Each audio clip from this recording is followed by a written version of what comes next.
በስመ አብ ወወልድ ወመንፈስ ቅዱስ አሐዱ አምላክ አሜን።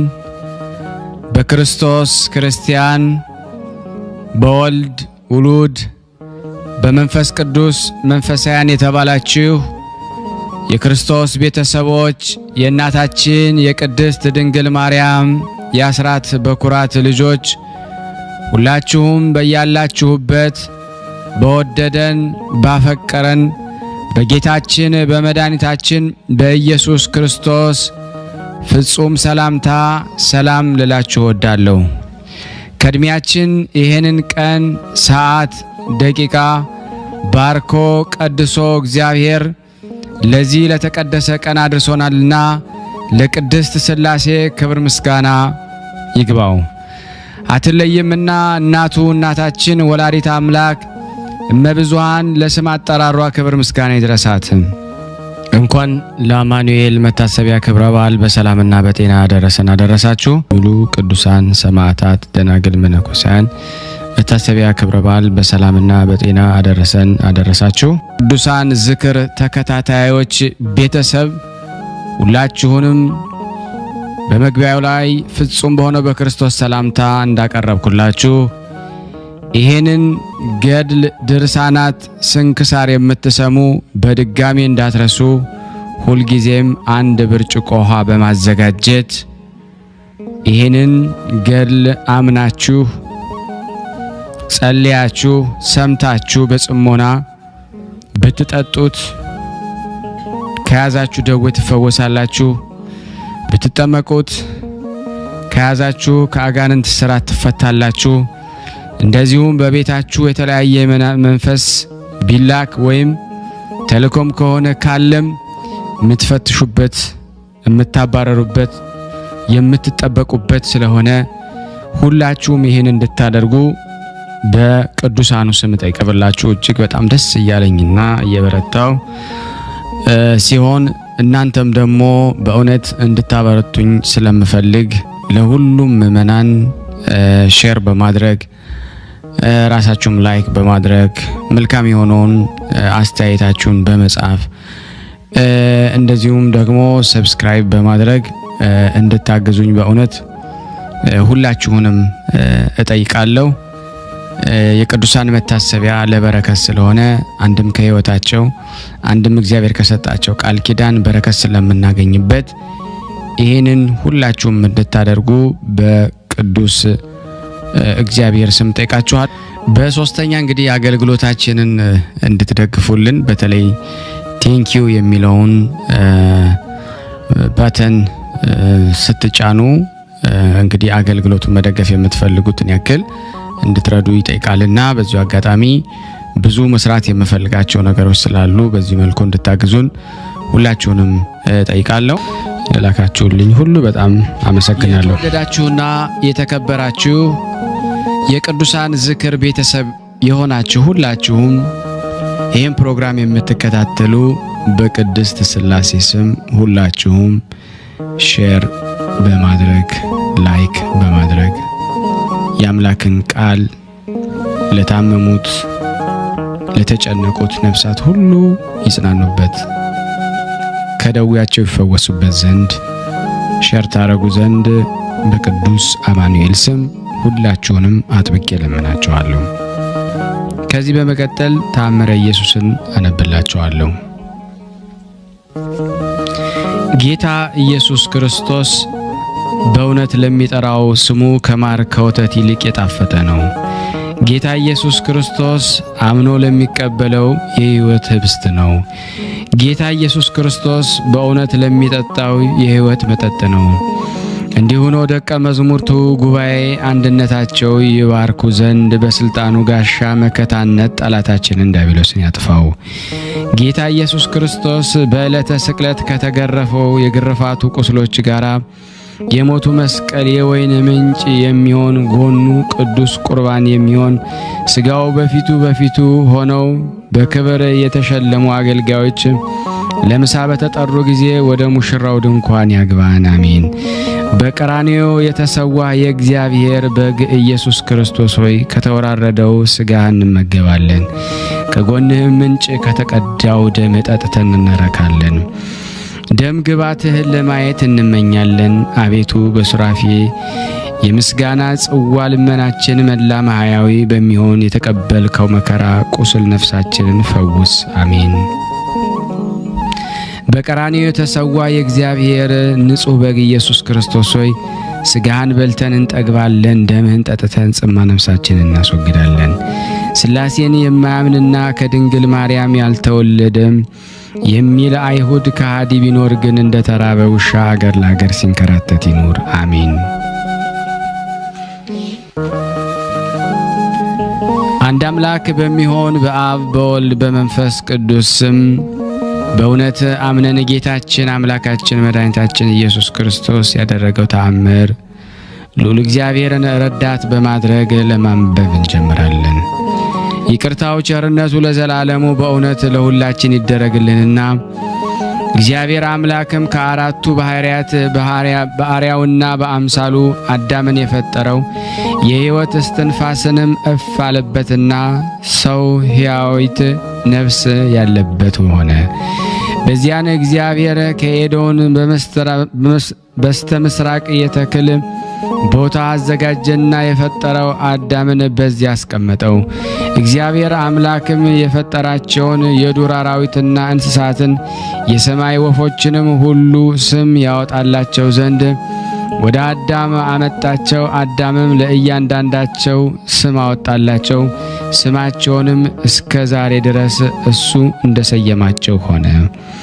እግዚአብሔር አምላክም በአዳም ላይ ከባድ እንቅልፍ አመጣበትና አንቀላፋ። ከጎኑም አንዲት አጥንት ወሰደና ከወሰዳት አጥንት ሔዋንን ፈጠራትና የሕይወት እስትንፋስ እፍ አለባት። አዳምም እግዚአብሔርን በስሉስ አካሉና በመለኮቱ የአንድነት ባህሪ በጌትነቱ ክብር ያየው ነበር። አዳምም እግዚአብሔርን በጌትነቱ ክብር ባየው ጊዜ በተድላ ገነት ሆኖ ደስታው እጥፍ ድርብ ሆነ። እግዚአብሔርም አዳምን በተድላ ገነት ካስቀመጠው በኋላ ማስጠንቀቂያ ሰጠው። በማዕረጉ የተዋረደ ዲያብሎስ በቅንዓት መንፈስ በሱ ላይ በጠላትነት ተነሳስቶ እንዲያስተው አስቀድሞ ያውቅ ነበርና እግዚአብሔር አምላክ አዳምን በገነት ካለው ዛፍ ሁሉ ፍሬ ትበላለህ፣ ነገር ግን በገነት መካከል ካለችው እንጨት አትቅረብ፣ ፍሬዋንም አትብላ፣ ከሷ በበላህ ቀን ትሞታለህ። አሁንም ሕጌን አትተላለፍ፣ ትእዛዜንም ጠብቅ ብሎ አዘዘው። እንደነዚህ እጽዋቶች ለምልመህ አበበህ በገነት ትኖር ዘንድ ትእዛዜን ጠብቅ፣ እወቅ፣ ተጠንቀቅ። እኔ ባሪያዬና በምሳሌ ፈጥሬሃለሁና። አዳም ሆይ አንተ እኮ በእግዚአብሔር አርአያ የተፈጠርክነ፣ በአራቱ ማዕዘን ተክለ ገነት አዘጋጀሁልህ። እንግዲህ ከትእዛዜ ወጥተህ ከስህተት ላይ ደግሞ ከመውደቅህ በፊት ክፉና በጎን ለይተህ ወቅ። አሁንም ራስህን ከእኔ ከፈጣሪ ጋር በማስተካከል አትሞክር። ይህን ብታስብ የሞት ሞት ትሞታለህና። አዳም ሆይ አምላካዊ መንግስቴን ወይም መለኮታዊ ክብሬን አትሻ። ማንም ሊያገኘው የማይችለውን ጌትነቴን አትመኝ። አዳም ሆይ አስተውል። ከተድላ ገነት አውጥቼ ወደ ተረገመችው ምድር እንዳልጥልህ ትእዛዜን አትተላለፍ ብሎ እግዚአብሔር አዘዘው። ሰይጣንም እግዚአብሔር ለአዳም የሰጠውን መንግስትና ጸጋ ክብር በተመለከተ ጊዜ ከፍተኛ ቅናት አደረበት። እባብም ከምድር አውሬ ሁሉ ይልቅ እጅግ ተንኮለኛ ነበረ። በዚያን ጊዜ ሰይጣን ወደ እባቢቱ መጥቶ አዳምን ሄዶ በማሳት ተሸከመው ዘንድ ጠየቃትና እባብም እንደወደድ ካለችው ሰይጣኑን በእባብ ላይ አድሮ ወደ ገነት ይዛው ሄደች። ከዚያም ያ ሰይጣን በእባቧ አንደበት ሔዋንን ጠራና እግዚአብሔር አንቺንና ባልሽ አዳምን ምንድነው ያዘዛችሁ ሲል ደግሞ ጠየቃት። ሔዋንም እግዚአብሔር ጌታዬ አዳምን በገነት መካከል ካለው ከዛፍ ፍሬ እንዳትበላ እሱን በበላህ ቀን የሞት ሞት ትሞታለህ ብሎ አዞኛል አለችው። ሰይጣንም እግዚአብሔር አትብሉ ያላችሁ ከእሷ በበላችሁ ቀን ዓይናችሁ ተከፍቶ እንደ እግዚአብሔር ክፉና በጎን የምታውቁ አምላክ እንዳትሆኑ እንጂ ሞትንስ የምትሞቱ አይደለም። ስለዚህም አትብሉ አላቸው። ሔዋን ሆይ እግዚአብሔር አንቺን ከአዳም በኋላ ፈጥሮሻልና እሱ የበላይሽና ገዥሽም ሆኖ ይኖራል። አሁንም ምክሬን ተቀበይ። እግዚአብሔር አትብሉ ብሎ ከከለከላችሁ የእንጨት ፍሬ በቅድሚያ አንቺ ብይ። ከዚያም በኋላ ክብርሽ ከፍ ይልና ለአዳም አምላኩ ትሆኛለሽ አላት። ሔዋንም የሰይጣንን ምክሩን በሰማች ጊዜ ዛፏ ለመብላት መልካም እንደሆነች ተመለከተቻት። ከፍሬዋም ቆርጣ ወሰደችና በላች፣ ጣፋጭ ምግብ ሆነችላት። ከዚያም ለባሏ ለአዳም ወስዳ አበላችው። እርሱም እንዲህ በላ። የእግዚአብሔርን ትእዛዝ በተላለፉ ጊዜ የለበሱትን የብርሃን ልብስ ተገፈፈ። ዓይናቸውም ተከፈተና ራቁታቸው መሆናቸውን አውቀው አፈሩ። የበለሱንም ደሞ ቅጠል አፈሩ። የበለሱንም ቅጠል ሰፍተው በሽርጥ አገለደሙ። እግዚአብሔር በገነት መካከል ሲመላለስ ድምፁን በሰሙ ጊዜ አዳምና ሔዋን ከእግዚአብሔር ፊት ሸሽተው በገነት ዛፎች መካከል ተሸሸጉ። እግዚአብሔርም አዳምን ጠርቶ ወዴት አለህ አለው። ከክብር የተዋረደውን ምስኪኑ አዳምን በገነት ውስጥ ድምፅህን ሰምቻለሁና ራቁቴንም ስለሆንኩ አፍሬ እንዳታየኝ ብዬ በዛፎች መካከል ተሸሽጌያለሁ አለው። እግዚአብሔርም ራቁትህን እንደሆንክ ማን ነገረህና? ምናልባት ከዚች አትብላ ካልኩ የዛፍ ፍሬ ትእዛዜን ተላልፈ በላ ይሆን? አሁንም ሰይጣን ተስፋ እንደሰጠ አምላክ ሆንክን? እነሆም አስቀድሜ እንደነገርኩ ሞት ባንተ ላይ ሰለጠነብህ አለው። አዳምም ከእኔ ጋር ትኖር ዘንድ የሰጠኸኝ ሴት አንተ ከከለከልከኝ ዛፍ እርሷ አሳስታ እንደበላ ሰጠችኝና በላሁ አለው። እግዚአብሔርም ሔዋንን ስለምን ትእዛዜን አፈረሽ አላት። እሷም ጌታዬ ሆይ እባብ አሳሳተችኝና በላሁ አለችው። እግዚአብሔር አምላክም እባብን ይህን የተንኮል ሥራ ሰርተሻልና ከእንስሳትና ከምድር አራዊት ሁሉ ተለይተሽ አንቺ የተረገምሽ ሁኚ፣ በሆድሽም ሂጂ፣ አፈርም እየበላሽ ኑሪ።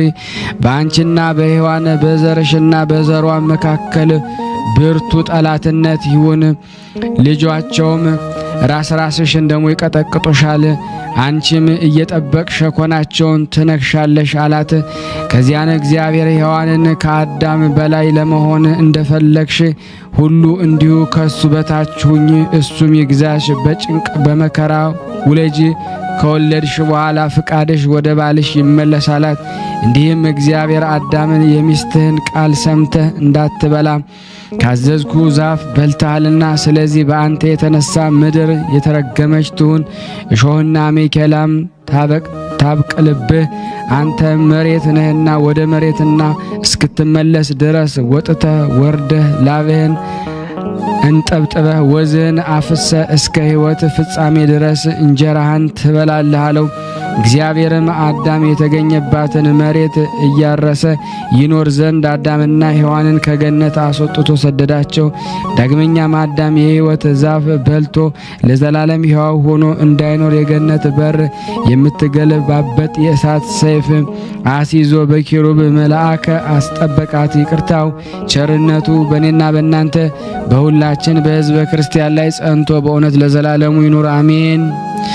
ይቅርታው ቸርነቱ ለዘላለም በእውነት ለሁላችን ይደረግልንና ጌታችን አምላካችን መድኃኒታችን ኢየሱስ ክርስቶስ ያደረገው ሁለተኛ ተአምር አባታችን አዳም ችግርና መከራ ሐዘንና ትካዜ በሌለባት በዚያች በገነት የለመለመች ዛፎች መካከል በነበረበት ጊዜ ሥላሴ በአንድነታቸው በሶስትነታቸው ይገለጹለት ነበረ።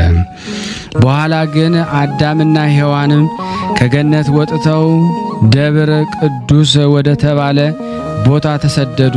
ይሄም ደብረ መዛግብት ይባላል። ከዚያም ወደሷ ለመድረስ በማይችሉበት ገንዘብ የገነት ጤና መዓዛ እያሸተቱ ተቀመጡ። አስቀድመን እንደተናገርነው እግዚአብሔር ገነትን በእሳት ቅርጽ ከጠባቂ መላእክት አቆሙባታልና ወደ ገነትም ለመቅረብ ባልተቻላቸውም ጊዜ መራራ ለቅሶን አለቀሱ። ከገነትም ከወጡ በኋላ ከ3 ዓመት በጽኑ ለቅሶና ሐዘን ኖሩ። ከዚህ በኋላ አዳም ሚስቱን ሔዋንን አወቃትና ቃየልንና እህቱንም ወለደች። ዳግመኛም አቤልንና እህቱንም ወለደች። ቃየልም በወንድሙ በአቤል ላይ የቀና ነበረ፣ ከሱ ጋር የተወለደችውን መንትያ ሴት ያገባ ዘንድ ወዷልና። አዳም ግን የቃየልን መንትያ ለአቤል የአቤልን መንትያ ለቃየል አጋባቸው።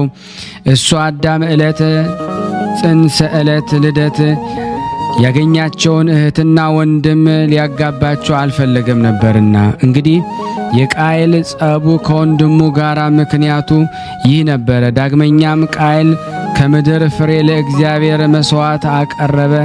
አቤልም በበኩሉ ከበጎቹ በኩራት የሰቡትን አቀረበ። እግዚአብሔርም ወደ አቤልና ወደ መስዋዕቱ ተመለከተ፣ ወደ ቃየል ግን አልተመለከተም፣ መስዋዕቱንም አልተቀበለውም። በዚያ የተነሳ ቃየል በወንድሙ ላይ ቅናት አደረበትና አቤልን ገደለው። በዚያም ጊዜ እግዚአብሔር በደመና ሆኖ ቃየል ወንድምህ አቤል ወዴት አለ አለው። ቃየል በልብህ ትዕቢት አላወቀም፣ በእውኑ እኔ ወንድሜ የአቤል ጠባቂው ነኝን ሲል መለሰ። እግዚአብሔርም እንግዲያ ጠባቂው ካልሆንክ ስለምን ገደልከው? አሁንም ባለ ዘመን ሁሉ በምድር ሁሉ ላይ ድንጉጥና ተቅበዝባዥ ሁን በማለት እግዚአብሔር ቃየልን ረገመው። አዳምና ሔዋን ስለ ንጹሐን ጻድቁ ልጃቸው ስለ አቤልም ሞት 100 ዓመት በፍጹም ሐዘንና ለቅሶ ኖሩ። ከአቤልም ሞት ጀምሮ 100 ዓመት ከተፈጸመ በኋላ አዳምና ሔዋን በሩካቤ ሥጋ ተዋወቁ።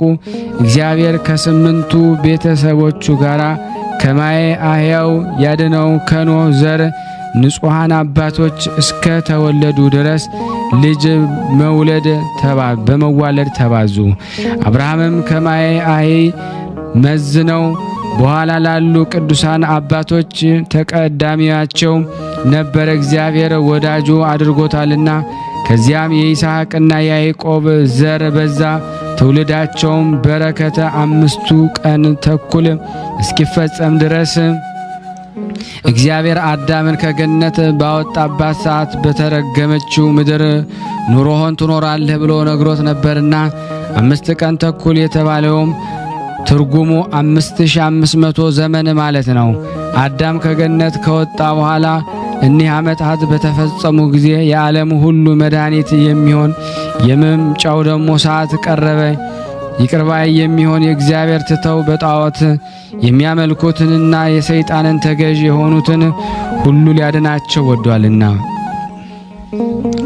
እግዚአብሔር አምላክን የወለደች እመቤታችን ማርያም ለእናትነት ስለመረጣት ከቀደሙ ንጹሐን አብራክ እየተከፈለች መጥታ ጻድቃንና ቅዱሳንን በሆኑ በነቢያት ዘር ከእሴይ ከዳዊት ወገን ከሚሆን አባቷ ተወለደች።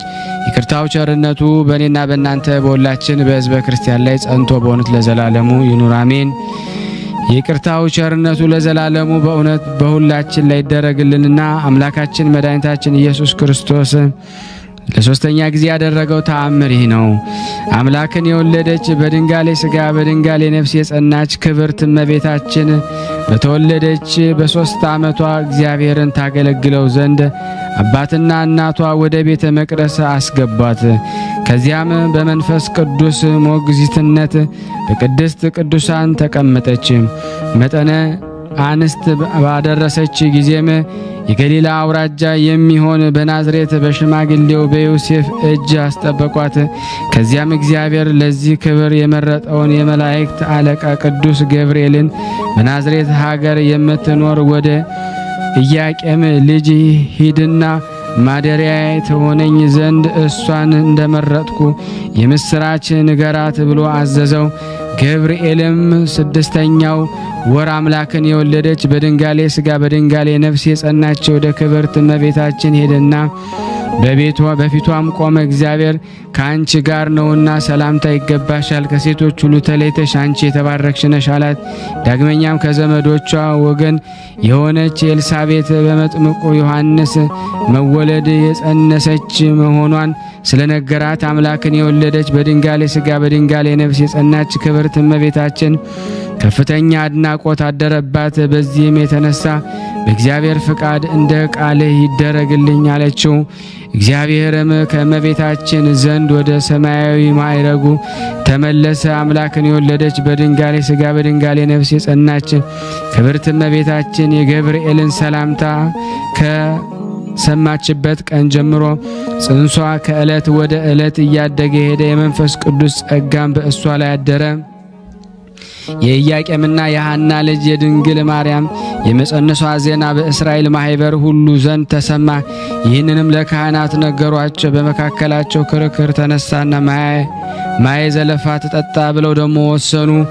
ከእስራኤል ሴቶች መካከል ሴሰኛ ሆና ብትገኝ ማየ ዘለፋ ያጠጧት እንደሆነ አንጀቷን በጣጥሶ ጽንሷን ቆራርጦ ሆዷን በጥብጦ አደጋ ላይ የሚጥል ነውና የእስራኤል ሸማግሎችና መምህራንም አምላክን የወለደች በድንጋሌ ሥጋ በድንጋሌ ነፍስ የጸናች የክብርት እመቤታችን የአባቷን ወንድም ዮሴፍን ወደ አደባባይ አውጥተው አደራ ያስጠበቅንህም የወንድምህን ልጅ እጮኛ ማርያምን አምጣትና ከማን እንደጸነሰች በፊታችን ታምን ዘንድ ስለ ድንግልናዋም እንመርመር ዘንድ አቅርባት አሉት። ዮሴፍም እሺ ብሎ አምላክን የወለደች በድንጋሌ ሥጋ በድንጋሌ ነፍስ የጸናች ክብርት እመቤታችን ስለ እሷ እያለቀሰና እያዘነ ሄደ። ይገድሏት በማለት በልቡ አስቧልና። ከዚያም የይሁዳ ልጅ ሆይ ከማን እንደጸነሽ ንገሪኝ፣ ያታለልሽስ ማን እንደሆነ አስረጅኝ አላት። እርሷም በብስራተ ገብርኤል እንደጸነሰች ነገረችው። አምላክን የወለደች በድንጋሌ ሥጋ በድንጋሌ ነፍስ የጸናች ክብርት እመቤታችን ገብርኤል እጅ ነስቶ የነገራትን ወይም ያበሰራትን የእስራኤል ልጆች አቃሏልና እጇንም ይዞ ወደ አይሁድ ሊቃውንት አቀረባትና እንዴት እንዳደረገች ሁኔታውንም ደግሞ አስረዳቸው። እነሱም ግን ማየ ዘለፋ አጠጧት። ባጠጧት ጊዜ ፊቷ እንደ ፀሐይ ያበራ፣ ከልብሷም እንደ መብረቅ አይነት የሚያንጸባርቅ ብልጭታ ይወጣ ነበረ። ከፊቷም ብርሃን የተነሳ ተራራውን ገድሉ ሁሉ ብርሃን ሆነ። በዚያን የነበሩ አይሁድም አምላክን የወለደች በድንጋሌ ሥጋ በድንጋሌ ነፍስ የጸናች ከክብርት እመቤታችን ይህንን ታላቅ ተአምር በተመለከቱ ጊዜ ራሳቸውን ዘንበል አድርገው ከእመቤታችን እግር ስር ሰገዱ። ሰራዊቱም ሁሉ የእግዚአብሔር ቃል አምላክን የወለደች በድንጋሌ ሥጋ በድንጋሌ ነፍስ የጸናች ክብርት እመቤታችን ማኅፀን በመጸነሱ በቅዱሳን ነቢያት አንደበት እንደተነገረው ከአገልጋዩ ከዳዊት ወገን የማዳን መድኃኒታችን አስገኝቶ ሕዝቡን በቸርነት የጎበኘ የእስራኤል አምላክ አመሰገኑት። በዚያን ጊዜ ነቢዩ ዳዊት ውሆች ወይም ባሮች አንተን አይተው ሸሹ ያለውን ደረስ ተፈጸመ። አምላክን የወለደች በድንጋሌ ሥጋ በድንጋሌ ነፍስ የጸናች ክብርት እመቤታችን ወደ ማየ ዘለፋው በቀረበች ጊዜ ከዚያም የወጣው አስደንጋጭ ቃል አይሁድን አስደንግጧቸዋልና ይህን ጌታችን አምላካችን መድኃኒታችን ኢየሱስ ክርስቶስ አምላክን በወለደች በድንጋሌ ሥጋ በድንጋሌ ነፍስ በጸናች በክብርት እመቤታችን ማኅፀን ሳለ ያደረገው የመጀመሪያው ተአምር ነው። ይቅርታው ሀብተ ረድኤቱ በእኔና በእናንተ በሁላችን በሕዝበ ክርስቲያን ላይ ጸንቶ በእውነት ለዘላለሙ ይኑር አሜን። ይቅርታው ቸርነቱ ለዘላለሙ በእውነት ለሁላችን ይደረግልና ጌታችን አምላካችን መድኃኒታችን ኢየሱስ ክርስቶስ ለአራተኛ ጊዜ ያደረገው ተአምር ጌታ ኢየሱስ ክርስቶስ ከቅድስት ድንግል ማርያም በተወለደ ጊዜ መላእክት ተሰብስበው ጌታ የተወለደበትን ቦታ ከበቧት። ከዚያም ክንፋቸውን ዘርግተው እርስ በርሳቸው ክንፋቸውን አጋጥመው ከምድር እስከ ሰማይ ድረስ ረበው ቦታዋን ሸፈኗት። በዓለም ያሉ ጣዖታት ሁሉ ዲያብሎስ ከጣዖታቱ አንድ ስንኳ ማዳን እስከማይችለው ድረስ ተቀጠቀጡ። በዚያን ጊዜ ሰይጣናት ወደ አለቃቸው ወደ ዲያብሎስ ተሰበሰቡና ጌታ ሆይ ኃይላችን ቀጥቅጦ ያጠፋ በስልጣናችን ላይ ችግር የፈጠረ ማን ነው እሱ በዓለም የተወለደ ብለው ጠየቁት። ዲያብሎስም ከፍርሃቱ የተነሳ እየተንቀጠቀጠ ስለተወለደው ዓለምን ዞሬ ነገሩን መርምሬ ውጤቱን እስከመጣላችሁ ድረስ ጥቂት ታገሱኝ፣ ከእኔ የሚሰወር ነገር የለምና አላቸው። በዚያን ጊዜ የአርጉም ዲያብሎስ ወደ ላይ ወደ አየር ወጣ። ከዚያም ከመሬት በታች ካለው አዘቅት ወረደ። ዲያብሎስም የተወለደውን የጌታችን የኢየሱስ ክርስቶስን ምስጢረ ልደት ይመረምር ዘንድ ዓለምን በሙሉ ዞረ፣ ነገር ግን ሊያውቅ አልቻለም። የጌታ የኢየሱስ ክርስቶስ ምስጢረ ልደት መርምሮ ለመረዳት በተሳነው ጊዜ እያዘነ ወደ ወገኖቹ ተመልሶ ቢመጣ በግንባራቸው ፍግም ብለው ወድቀው አገኛቸው። እርሱ ግን አይዟችሁ፣ አትፍሩ፣ መንግስቴ ከእኔ አታልፍም አትናወጥም በማለት ልቦናቸውን አጽናናቸው። ዳግመኛም ነቢይ ኢሳይያስ እነሆ ድንግል በድንግልና ጸንሳ በድንግልና ትወልዳለች፣ ከወለደችም በኋላ ያለ ተፈትሖ ማኅፀን በኢየሩሳሌም ትኖራለች ሲል ስለሷ የተናገረላትን ድንግል ወለደች ይሆን በማለት ያወጣ ያወርድ ጀመረ። ይህ ልጅ ቢወለድ እኮ መንግስቴን ያውካል፣ ትእዛዜን ያጠፋል። ኢሳይያስ ትንቢት በተናገረ ጊዜ ሕዝቅያስ ልጅ ምናሴን በሱ ላይ አስነስቼ በመጋዝ አስተረተርኩት፣ ከዓለም አስጠፋሁት። ይልቁንም ስለሱ ትንቢት የተነገረለት ጊዜው ከመድረሱ በፊት ዓላማውን ወይም አቋምን አፈራረስኩት። እንግዲህ ማን ነው ያለ ስልጣኔና ያለ ትንቢቱ መትረስ ዛሬ ቀጠቀጠበት ጊዜ ከተደረገው ተአምራት በላይ የተደረገው ተአምር? ብዙ ነቢያት ተወልደዋል፣ እንደ ዛሬ ያለ ችግር አልገጠመኝም። ከጽንፍ እስከ ጽንፍ ዓለምን ዞርኩ፣ ወደ ላይ ወደ አየር ወጥቼ እስከ ሰማይ ደረስኩ፣ ወደ ባህር ጥልቀቶች ወረድኩኝ፣ በባህር ሁሉ ላይ ዋኘው፣ ወደ ተራራው ኮረብታም ወጣው። የዚህን ልጅ ምስጢር ግን ተመራምሬ ልደርስበት አልቻልኩም። ስለዚህ ሕፃን መወለድ በመንግስቴ ላይ በሚመጣውና ችግር ፍርሃት የተነሳ በእኔና በወገኖቼ ላይ ታላቅ ድንጋጤ አድሮብናልና ከእግዚአብሔር ጋር የተነጋገረ በግብፅ 10 ታላላቅ ተአምራትን ያደረገ የኤርትራን ባህር በበትር የከፈለ ፈርዖንን ከነሰራዊቱ ያሰጠመ ሙሴ በተወለደ ጊዜ ይህንን የመሰለ ችግር አልገጠመኝም። ይህንን የመሰለ ታላላቅ ተአምራት ማድረግ ቢቻልም ከግብፅ ከወጣ በኋላ ከፍርሃት የተነሳ አንበርክኬዋለሁ። ይልቁንም እስራኤልን ከግብፃውያን አገዛዝ ነጻ ባወጣቸው ጊዜ በጎዳናቸው ጣዖት እንዲያመልኩ አድርጌያለሁ። ፀሐይን በሰማይ ላይ 12 ምዕራፍ ወደ ላይ የመለሰ የነነዌ ልጅ ነብዩ ኢያሱንም በሕይወቱ ላይ ጠላት አስነስቼበታለሁ። ለአምላኩ ቀናይ የሆነና 3 ዓመት ከ6 ወር ዝናብን እንዳይዘንብ የሰማይን በር በስልጣኑ የዘጋ ነብዩ ኤልያስንም ንግሥት ኤልዛቤልንና ንጉሥ አክዓብን በጠላትነት አስነስቼበት ሊገድሉት ተዘጋጅተው ነበረ። ነገር ግን ሸሽቶ አመለጠ። ዳሩ ግን እግዚአብሔር ፈጥኖ ወደሱ ባያሳርገው ኖሮ በዚህ ዓለም እንዲገድሉት ባደረኩት ነበረ። በባቢሎን አገረ ገዥ የነበረ ነብይ ዳንኤልም በቂሮስ ዘመነ መንግስት በአንበሳ ጉድጓድ እንዲጣል አድርጌዋለሁ።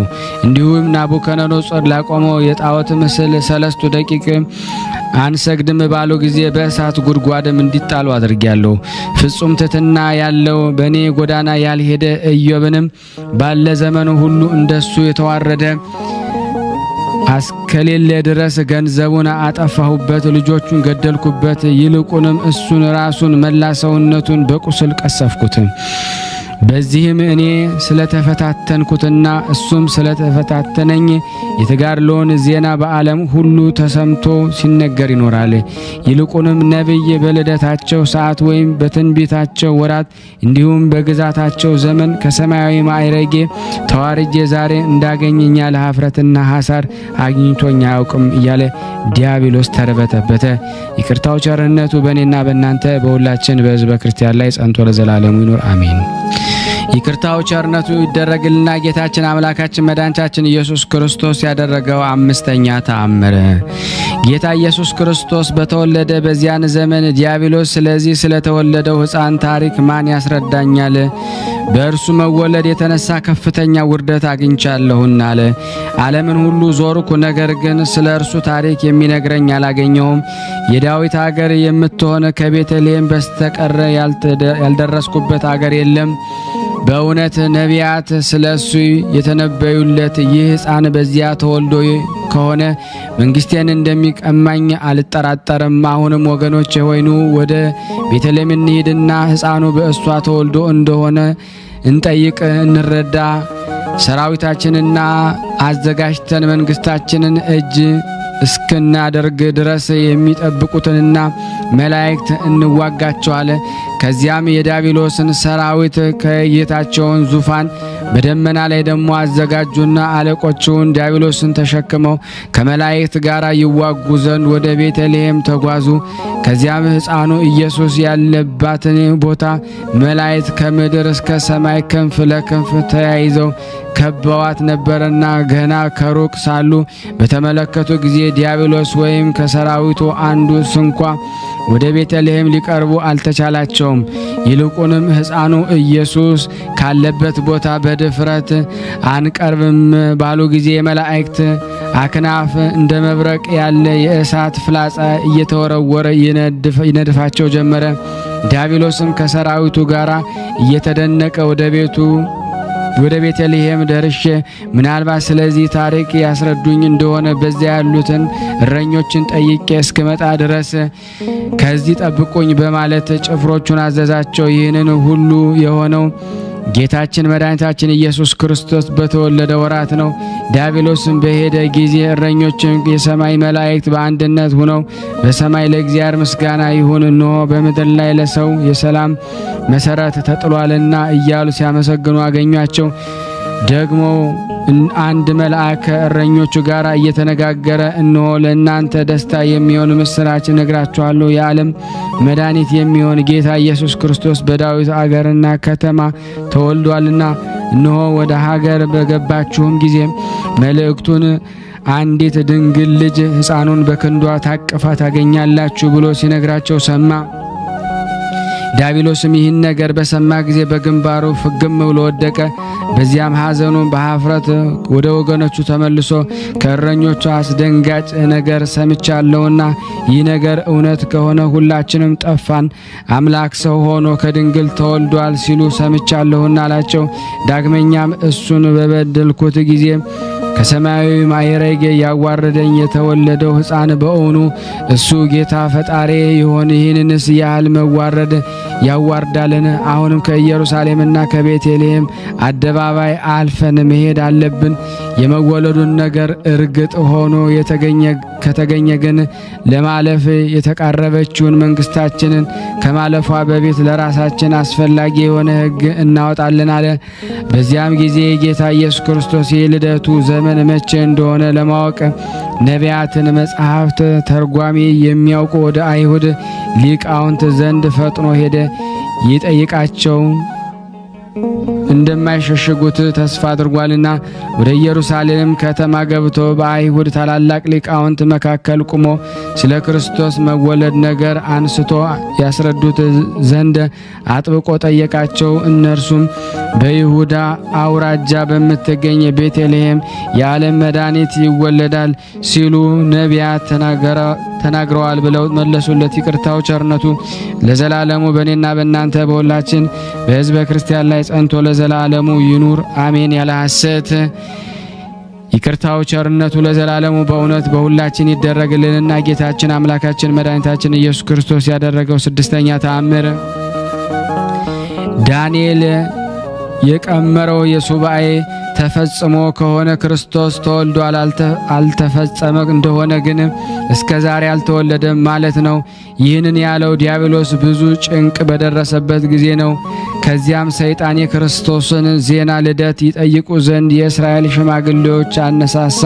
እነሱም ወደ መምህሮቻቸውና የሕግ ሊቃውንቶች ወደ ኒቆዲሞስ፣ ወደ ቀለጴዎና ሰማዕትና ዲያቆናት አለቃ የሚሆን ወደ እስጢፋኖስ አባት ወደ ገማልያል ላኩ። ዳንኤል የሰባትን ሱባኤ ተመራምረው ክርስቶስ የሚወለድበትን ዘመኑ እንደደረሰ አገኙት።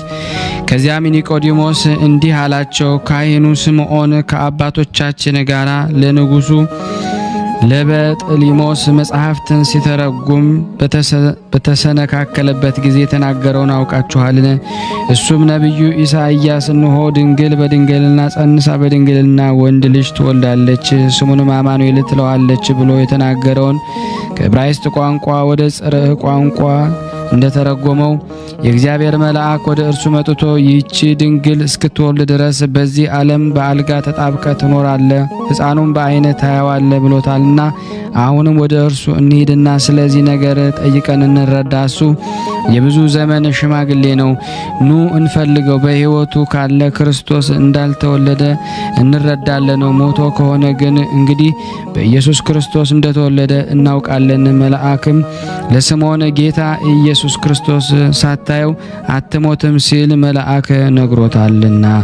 ሁሉም ወደ ቤተልሔም ሄደው ስምዖንን ከዚህ በሕይወት አገኙት። እሱም ከእርጅናው የተነሳ በመሬት ላይ ተኝቶ ነበረ። እነሱም ሰላም ይሁንልህ ባሉት ጊዜ እሱም መልሶ በትህትና ቃል የጌታ ቸርነቱ ከእናንተ ጋር ይሁን አላቸው። እነሱም አንተ የተባረክ ሽማግሌ አረጋዊ፣ አንተ ተስፋ የምታደርገው መድህን ክርስቶስ ወደዚህ ዓለም መምጫው ደርሷልን ሲሉ ጠየቁት። እሱም አዎን የመምጫው ጊዜ ደርሷል አላቸው። ይህንን በምን አወክ አሉት። ነቢዩ ኢሳይያስ ስለ ሰው ልጅ ድህነት በተናገረው ትንቢት በተሰነካከልኩ ጊዜ በሕመም ታስሮ የነበረው እጄ ስለተፈታ በዚህ አወኩ። በቤተ መቅደስ የምትኖር ነቢይት ሐናም ነግራኛለች አላቸው። ሰይጣን ግን ሰዎቹ የሚጠይቁትንና ስምዖን የሚሰጣቸውን መልስ ቆሞ ያዳምጥ ነበረ። የመምህራኑን የስምዖንንም ነገር በሰማ ጊዜ ፈጽሞ ታወከ። ከዚያም ወደ ጭፍሮቹ ተመለሰና የመድህን ጌታ የመወለዱ ዜና ጠይቆ በትክክል እስኪረዳ ድረስ ጭፍሮቹን ከቤተልሔም አካባቢ ወዲያ ወዲህ እንዳይንቀሳቀሱ አዘዛቸው። ይቅርታው ቸርነት በእኔና በእናንተ በሁላችን በሕዝበ ክርስቲያን ላይ ጸንቶ በእውነት ይኑር ለዘላለሙ አሜን። ያለ ሐሰት። አቤቱ የሰማያትና የምድር ፈጣሪ ኢየሱስ ክርስቶስ ሆይ በዕለተ ዓርብ ከጎን ከፈሰሰውና ከእግር ከወረደው ደም ጋራ ለፍርድ በመጣ ጊዜ ነፍሳችን በክብርት እጅ አደራ እናስጠብቀሃለን። ራስን በበትር የተመታኸው እንደ ባሪያ ለጥቂት ገንዘብ የተሸጥከው በዚያን ጊዜ ለኔ በበጎ ምስክርነት ይቁምልኝ። አቤቱ ቅድመ ዓለም የነበርክ ዛሬም ያለ ለዘላለሙ ባንተነት ጸንተ የምትኖር አምላክ ሆይ ለክቡር መስቀል ምስጋና እናቀርባለን። ወልደ ነጎድጓድ ዮሐንስ ሆይ ሰላም እንልሃለን። አቡ ቀለመሲስ ዮሐንስ ሆይ ሰላም እንልሃለን። ተአጎሎስ ነባቢ መለኮት ዮሐንስ ሆይ ሰላም እንልሃለን። የጌታ ባለሟል ዮሐንስ ሆይ ሰላም እንልሃለን። ድንግሉ ዮሐንስ ሆይ ሰላም እንልሃለን። ወንጌላዊ ዮሐንስ ሆይ ሰላም እንልሃለን። በሕፅነ ኢየሱስ የተቀመጥክ ዮሐንስ ሆይ ሰላም እንልሃለን። ቅዱሳን ሐዋርያት ሆይ ሰላም እንላቸዋለን። ጴጥሮስና ጳውሎስ፣ ያዕቆብና ዮሐንስ፣ እንድርያስም፣ ፊልጶስና በርተሎሜዎስ፣ ቶማስና ማቴዎስ፣ የኤልፊዮስ ልጅ ያዕቆብ፣ ታዲዮስና ናትናኤል፣ ማቲያስም፣ ሉቃስና ማርቆስ፣ ኤጲስቆጶስ ያዕቆብ፣ እኛ ልጆቻችሁን በተሰጣችሁ ስልጣን ባርኩን፣ አሜን። በፍጥረቱ ሁሉ አንደበት ለምትመሰገን ለአንተ ለኢየሱስ ክርስቶስ ምስጋና ይገባል። ነፍስና ስጋ ለምትቀደስ ለአንተ ለኢየሱስ ክርስቶስ ምስጋና ይገባል። ለተራቆቱት ልብስ የምትሆናቸው ለአንተ ለኢየሱስ ክርስቶስ ምስጋና ይገባል። በመንግስትህ ሽረት በመለኮትህ ህልፈት የሌለብህ ለአንተ ለኢየሱስ ክርስቶስ ምስጋና ይገባል። የአብ አካላዊ ቃል ኢየሱስ ሆይ ለአንተ ምስጋና ይገባል። ዛሬም ዘወትርም ለዘላለሙ አሜን። ያቀረብነውን ጸሎት ልመናችን እግዚአብሔር ተቀበለን፣ እንደ ቸርነት ነው እንጂ እንደኛ ኃጢአት ብዛት አይሁን። ሀገራችንም ሰላሙን፣ ፍቅሩን፣ አንድነቱን ትመልስ ዘንድ ለምናለን። ታመው በሆስፒታል፣ ታመው በቤታቸው፣ ታመው በጸበል ስፍራ፣ ታመው ጠያቂ አጣው በመንገድ በስደት ዓለም ያሉትን በመንገድ የወደቁትንም ሁሉ እግዚአብሔር ሆይ ተፈውስልን ዘንድ ለምናለን። ታስረው የሚጨነቁትን ፍርድ የተጓደለባቸው በኢትዮጵያ፣ በሳውዲ አረቢያ፣ በተለያየ ቦታ ዓለማት ያሉትን ሁሉ እግዚአብሔር ሆይ ታስፈታልን ዘንድ ለምናለን። ይቅርታ አምላክ ሁላችንም ከቅዱሳኑ በረከት ታሳትፈን ዘንድ በአንድነት ሆነን ቅዱስ የሆነውን ስምህን አባታችን ሆይ ብለን እንጠራሃለን። አባታችን ሆይ በሰማያት የምትኖር ስምህ ይቀደስ፣ መንግስትህ ትምጣ፣ ፈቃድህ በሰማይ እንደሆነች እንዲሁም በምድር ትሁን። የዕለት እንጀራችንን ስጠን ዛሬ፣ በደላችን ይቅር በለን እኛም የበደልነውን ይቅር እንደምንል፣ ወደ ፈተና አታግባን ከክፉ ሁሉ አድነን እንጂ መንግስት ያንተ ናትና ኃይል፣ ክብር፣ ምስጋና ለዘላለሙ አሜን። እመቤታችን ቅድስት ድንግል ማርያም ሆይ በመልአኩ በቅዱስ ገብርኤል ሰላምታ ሰላም እንልሻለን። በሐሳብሽ ድንግል ነሽ፣ በሥጋሽም ድንግል ነሽ። አሸናፊ እግዚአብሔር እናት ሆይ ሰላምታ ላንቺ ይገባሻል። ለሴቶች ሁሉ ተለይተሽ አንቺ የተባረክሽ ነሽ፣ የማኅፀንሽ ፍሬ የተባረከ ነው። ጸጋን የተሞላሽ ቅድስት ሆይ ደስ ይበልሽ፣ ልዑል እግዚአብሔር ከአንቺ ጋር ነውና ከተወደደው ልጅሽ ከጌታችን ከመድኃኒታችን ከኢየሱስ ክርስቶስ ዘንድ ይቅርታና ምሕረትን ለምኝልን ኃጢአታችንን ያስተሰርይልን ዘንድ ለዘላለሙ አሜን። ምስጋና ይሁን አንድ አምላክ ለሚሆን ለአብ ለወልድ ለመንፈስ ቅዱስ ዛሬም ዘወትርም ለዘላለሙ አሜን። ለኔ ማንበብን ስልጣን ለናንተ ሰምቶ የመጠቀምን ሰምቶ የመዳንን ጸጋ እግዚአብሔር ይሰጠን ዘንድ አነባለሁ። ለዚህ የዩቲዩብ ቻናል አዲስ የሆናችሁ ሰብስክራይብ በማድረግ ላይክ በማድረግ ሼር በማድረግ አገልግሎቱን እንድታፋጥኑ አገልግሎቱን እንድትደግፉልን ሁላችሁንም እናሳስባለን። የአማኑኤል ረድኤት በረከት አይለየን። መልካ አማኑኤል በሰላም በሰሌዳ ዝንቱ ልቤ የፍቅርህ አንዱ ፊደል እንኳን ያልተረሳ በዚህ በልቤ ሰሌዳ ለማድነቅ ተጽፏልና የዳርና የመካከል ገዢ ቅዱስ አማኑኤል ሆይ ሰው የመሆንህን ነገር በጉባኤ ፊት እናገር ዘንድ አምላኬ እግዚአብሔር ሆይ አንደበትንና ጥበብን ስጠኝ። ሰላም ለፈንወትከ የይቅርታና የምሕረት ቦታ ከምትሆን ከአርያው ወደ ድንግል ማርያም ቅዱስ ገብርኤልን ለመላክህ ሰላም እላለሁ። የምታስፈራ ኃያል አማኑኤል ሆይ የልደትህን ነገር በአንደበትና በቃል ቀለም እጽፍ ዘንድ ፈቀድሁልህ የሚል ቃልን አሰማኝ። ሰላም ለርደትከ የደስታ ብስራት ቅዱስ ገብርኤል በእምነት ካሰማ በኋላ ወደ እኛ ለመውረድ ሰላም እላለሁ። ለእኛ መድኃኒት የሆንክ ቅዱስ አማኑኤል ሆይ እናታችን በሆነች በቅድስት ድንግል ማርያም እቅፍ ሕፃን ሆነ ባዩ ብፁዓን ናቸው። ሰላም ለድኅረትከ ከዓለም ሴቶች ሁሉ ንጽሕት ከሆነች በተመረጠች በቅድስት ድንግል ማርያም ማኅፀን ለማደርህ ሰላም እላለሁ። ሁሉን የፈጠርክ ቸሩ አማኑኤል ሆይ አንተ አምላኬ የሚነድ እሳት ስትሆን የትንሽ ብላቴናን ሥጋ መዋሃድ እንደምን ያለ ድንቅ ነው። ሰላም ለነሲኦትከ ደስታን የሚያበሰር መልአከ በቅዱስ ገብርኤል አንደበት አማኑኤል የተባልክ አምላኬ ሆይ ክብሯን የተመላች የድንግልን ሥጋ በመዋሃድህ ሰላም እላለሁ። ዳግመኛም አብዝቶ የመጠበቅ ነፍስን ከነፍሷ ለማንሳት ሰላም እላለሁ።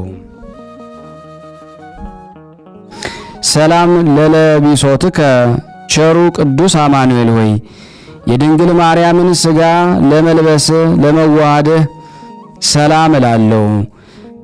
ዳግመኛም 9 ወር ከ5 ቀን በጠባብ ማኅፀን ለመወሰን ሰላም እላለሁ። ጌታችን አምላካችን ኢየሱስ ክርስቶስ ሆይ አንተ እሳት ስትሆን በትንሽ ብላቴና ሥጋ ውስጥ መወሰንህ እንደምን ያለ ነው! ሰላም ለልደትከ የይሁዳ ዕጣ በምትሆን በቤተልሔም ከድንግል ማርያም ሐዲስ ለሆነው ልደትህ ሰላም እላለሁ። ኀጢአትን የምታስተሰሪ የከበደውን ዕዳ የምታቃልል መድኃኔ ዓለም ክርስቶስ ሆይ መወለድህ በኢየሩሳሌም አደባባይ በተሰማ ጊዜ የጢሮስ ሰዎች እጅ መንሻን አቀረቡ። ሰላም ለቀሚስከ እንደ ሕፃን እጅግ በየጥቂቱ ስታድግ ከአንተ ጋር ላደገ ቀሚስህ ሰላም እላለሁ። ጌታችን አምላካችን ክርስቶስ ሆይ በባዕድ አገር ስንቅን አትንሳኝ። ሕፃን ሆነ ሳለ የጥልቅ ባሕር ውሃን በመዳፍህ የምትሰፍር አንተ እጅግ ድንቅ ነህ። ሰላም ለግዝረትከ ከቀዳማዊ ልደትህ በኋላ በደገኛይቱ በኦሪት ሕግ ሥርዓት በ8 ቀን ለሆነው ግዝረትህ ሰላም እላለሁ። በልደትህ ጊዜ ሰማይ ይደሰታል፣ ምድርም አዕጽዋትና ከውኃ ጋር ትደሰታለች። ሰላም ለተሃቀፉትከ ከ40 ቀን በኋላ በኦሪት ቤተ መቅደስ በከበረ በስምዖን እቅፍ ለመታቀፍህ ሰላም እላለሁ። የሚያገሳ ኃያል አንበሳ አማኑኤል ሆይ ፍቅርና ደስታን የሚሆነው ልደትህ ሀገሮች ተደሰቱ፣ ተራራዎቹም ዘለሉ። ሰላም ለዝክረ ስምከ ቅድመ ዓለም ለነበረና ዳግመኛ በሚመጣው ዓለም ለሚኖረው ስምህ አጠራረህ ሰላም እላለሁ። እሳትን የተጎናጸፍክ ቸሩ አማኑኤል ሆይ ያለ ሴት ከአብ መወለድህና ድንግል ከሆነች እናትህ አባት መወለድ ፈጽሞ ድንቅ ነው። ሰላም ለስዕርተ ርእስከ ሁለመናው ለተወደደ ለራስህ ጠጉር ሰላም እላለሁ። ዳግመኛ በአንገትህ ላይ ላረፈው ራስህም ሰላም እላለሁ። የከበረ ወላጅ በኩር ክርስቶስ ሆይ በልደትህ ጊዜ ብርድ ቢጸና ሰማይና ምድርን የፈጠርክ አንተን ሁለቱ እንስሳት አሟሟቁህም። ሰላም ለገጽከ የሚያበራ ኮከብን በማየት ከሩቅ በመጡ ጊዜ ሰብአ ሰገል በአዩት ፊት ሰላም እላለሁ። የድንግል ማርያም ሕፃን ቸሩ ቅዱስ አማኑኤል ሆይ ሀብታም ስትሆን ቤት እንደሌለው ሰው በበረት መተኛትህ እኔን ያስደንቀኛል። ሰላም ለቀራንብቲከ ለቅንድቦችህና ለሚያበሩ ዐይኖችህ ሰላም እላለሁ። የሁሉ ጸሎት በሮች ለሆኑ ጆሮችህም ሰላም እላለሁ። በብዙ እረኞች አንደበት የተመሰገንክ ቅዱስ አማኑኤል ሆይ መጎናጸፊያ የሚያድን እሳት ሲሆን በእላቂ ጨርቆች እንዴት ተጠቀለልክ! ሰላም ለመላቲሂከ ሰሎሜ ለሳመቻቸው ጉንጮችህ ሰላም እላለሁ። መዓዛቸው እንደ ሽቶ ለጣፈጡ አፍንጫዎችህ ሰላም እላለሁ።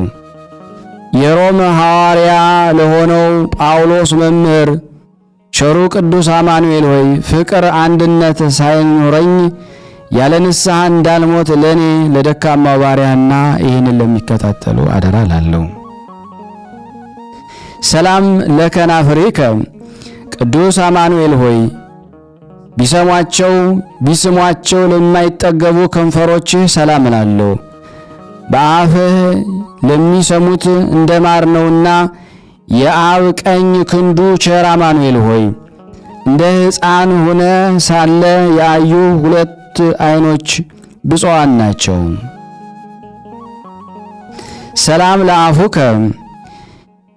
የድንግልን ወተት ከእርሱ የጠጣ ዘንድ ጡትን ለፈለገ አፍህ ሰላም እላለሁ። በማመስገን ገንዘብ ጥበብን የሰጠኸኝ ቸሮ አማኑኤል ሆይ ከአብ ዘንድ የሆነው ልደት እጹብ ሆነብኝ። ዛሬም ከድንግል መወለድ ዳግመኛ አስደነቀኝ። ሰላም ለአስናኒከ የብዙ ወገኖችን ዓይኖች ፈጽመው ሊያስደስቱ ከአፋህ ውስጥ ለተገለጡ ጥርሶች ሰላም እላለሁ። የይቅርታ መዝገብ የተሸለመች የሕግ ምስጢር ቦታ ክርስቶስ ሆይ ሥጋችንን ሥርዓት ልትፈጽም ከኀጢአት ብቻ በቀር በሁሉም ሰው ሆንክ። ሰላም ለልሳንከ አስተምሮቱ በሕዝቦች ዘንድ እስኪደነቅ ድረስ በአይሁድ ምኵራብ ላስተማረው አንደበትህ ሰላም እላለሁ። ልማድ ዘወትር ይቅርታ የሆነ ቸሩ ቅዱስ አማኑኤል ሆይ ከሦስትነት ባለመለየት ወደ ምድር በወረድክ ጊዜ አንተን ያየ ሰው ብፁዓን ነው። ሰላም ለቃልከ በቸርነት ሳጥን ልብ ለሚንቀሳቀስ ቃልህና እስትንፋስ ሰላም እላለሁ። የምሕረት አዳራሽ በር ቸር አማኑኤል ሆይ በዓለም ለሚኖር ድምፁ በተሰማ ጊዜ የሰይጣን ሰራዊት ታወኩ፣ ፈጽመውም ደነገጡ። ሰላም ለጉርኤከ ከወይን ፍሬ ይልቅ ለምትለሰልሰው ጉሮሮህ ሰላም እላለሁ። በትከሻዎች መካከል ለምትኖረው አንገትህም ሰላም እላለሁ። የቅድስት ድንግል ማርያም ልጅ ቅዱስ አማኑኤል ሆይ የመለኮትህን ኃይል ታሳይ ዘንድ በሰፊ ሜዳ ላይ በ5 የገብስ እንጀራ እና በ2 ዓሣ ብዙ ሰዎችን አጠገብክ። ሰላም ለመትከፍትከ ቅዱስ አማኑኤል ሆይ ለትከሻ ሰላም እላለሁ። እንደ ልብስ ብርሃን ለተጎናጸፈ ጀርባህም ሰላም እላለሁ። ያዘነን የምታረጋጋ ወይን አማኑኤል ሆይ በኃይል በሰርግ ቤት በብዙ ሰዎች ፊት ውሃው የሚያምር ወይን ሆነ። ሰላም ለእንግድአከ ቅዱስ አማኑኤል ሆይ ለደረትህ ሰላም እላለሁ። በማስከተልም ለጭንህ ሰላም እላለሁ። የመስጠትን ሥራ ለለመዱ እግሮችህ ሰላም እላለሁ። ቸሮ አማኑኤል ሆይ በገነት ከቅዱሳን ጋር በወንድማማችነት ለጠፋው አገልጋይ መኖርን ታድለኝ ዘንድ መታመንን እታመንብሃለሁ። ሰላም ለመዝራኢከ ቅዱስ አማኑኤል ሆይ ለበረቱ መዳፎችህና ክርኖችህ ሰላም እላለሁ። ለክንዶችህን መታመን ለሆኑ መሃል እጅህ ሰላም እላለሁ። ዘመንን የምታስረጅ ሕያው ቅዱስ አማኑኤል ሆይ ያለ አንተ የማምነው የለኝምና ሐዘን በመጣብኝ ጊዜ አትተወኝ። ሰላም ለአጻብዒከ ቁጥራቸው 10 የሚሆኑ ጥፍሮች በላያቸው ላሉ ጣቶችህ ሰላም እላለሁ። የሰማይና የምድር ንጉሥ ቅዱስ አማኑኤል ሆይ የእግርህ አንካሳዎች በኃይል ሮጡ፣ ዓይነ ስውሮችም የዓይኖችህን ብርሃንን አገኘ። ሰላም ለአጽፋረ እዴከ በጣቶች ላይ ለተቀመጡ ለእጆች ጥፍሮች ሰላም እላለሁ። በተሳለ ጦር ለተወጋ ጎንህ ሰላም እላለሁ። መጎናጸፊያ እሳት የሆነ ቸሩ ቅዱስ አማኑኤል ሆይ በጽኑ ደዌ የተያዙ የመሬታዊ ሥጋ ሕመምተኞች በኃይል ቢድኑ ያን ጊዜ በአይሁድ ልቦና ቅናት አደረ። ሰላም ለከርስከ ቅዱስ አማኑኤል ሆይ የዋህ ለሆነው ልቦና ሆድ ሰላም እላለሁ። ለኩላሊትህም ሰላም እላለሁ። ንጹሕ ለሆነው ሕሊናህም ሰላም እላለሁ።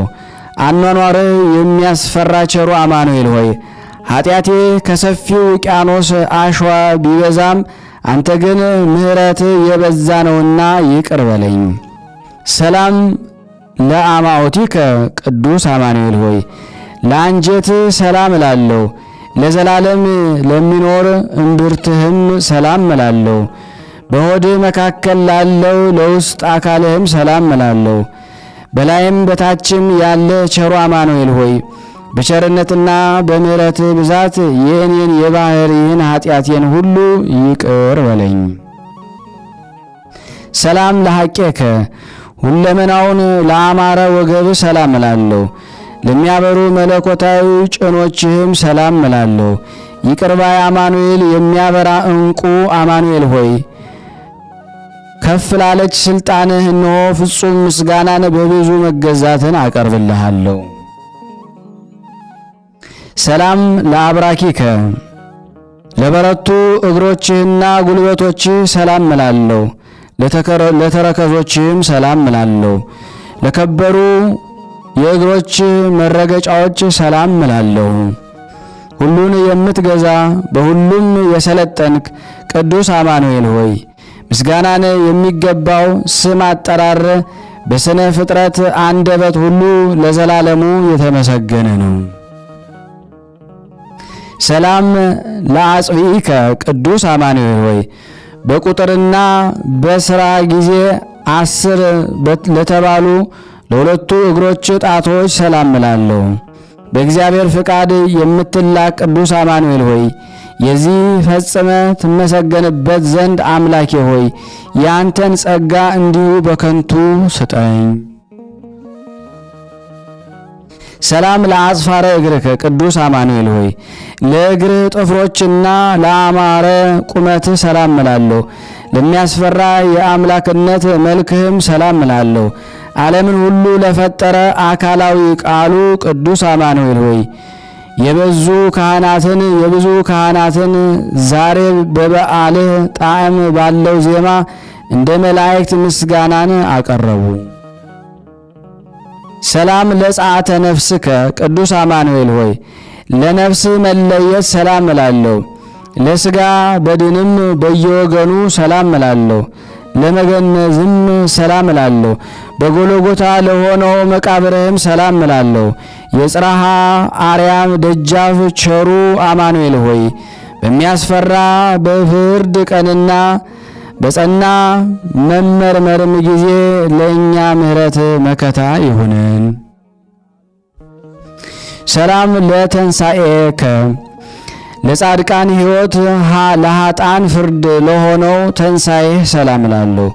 ሥጋችን በመልበስ በኩር የሆንክ ቅዱስ አማኑኤል ሆይ ሐዋርያ አባታችን ጳውሎስ እንደተናገረው የተገነባ የጥል ግድግዳን ለእኛ አፈረስክልን።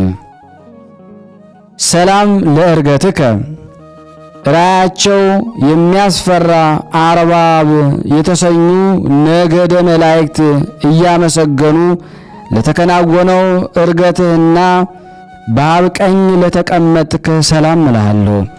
የጥበበኝቱን ማርያም ልጅ ቸሩ አማኑኤል ሆይ እኔን ባሪያህን በሰማያዊው ዕቃ ቤት ከሾምከኝ አምላኬ ሆይ ለአንተ የሚደነቅ ምስጋናን ይገባል።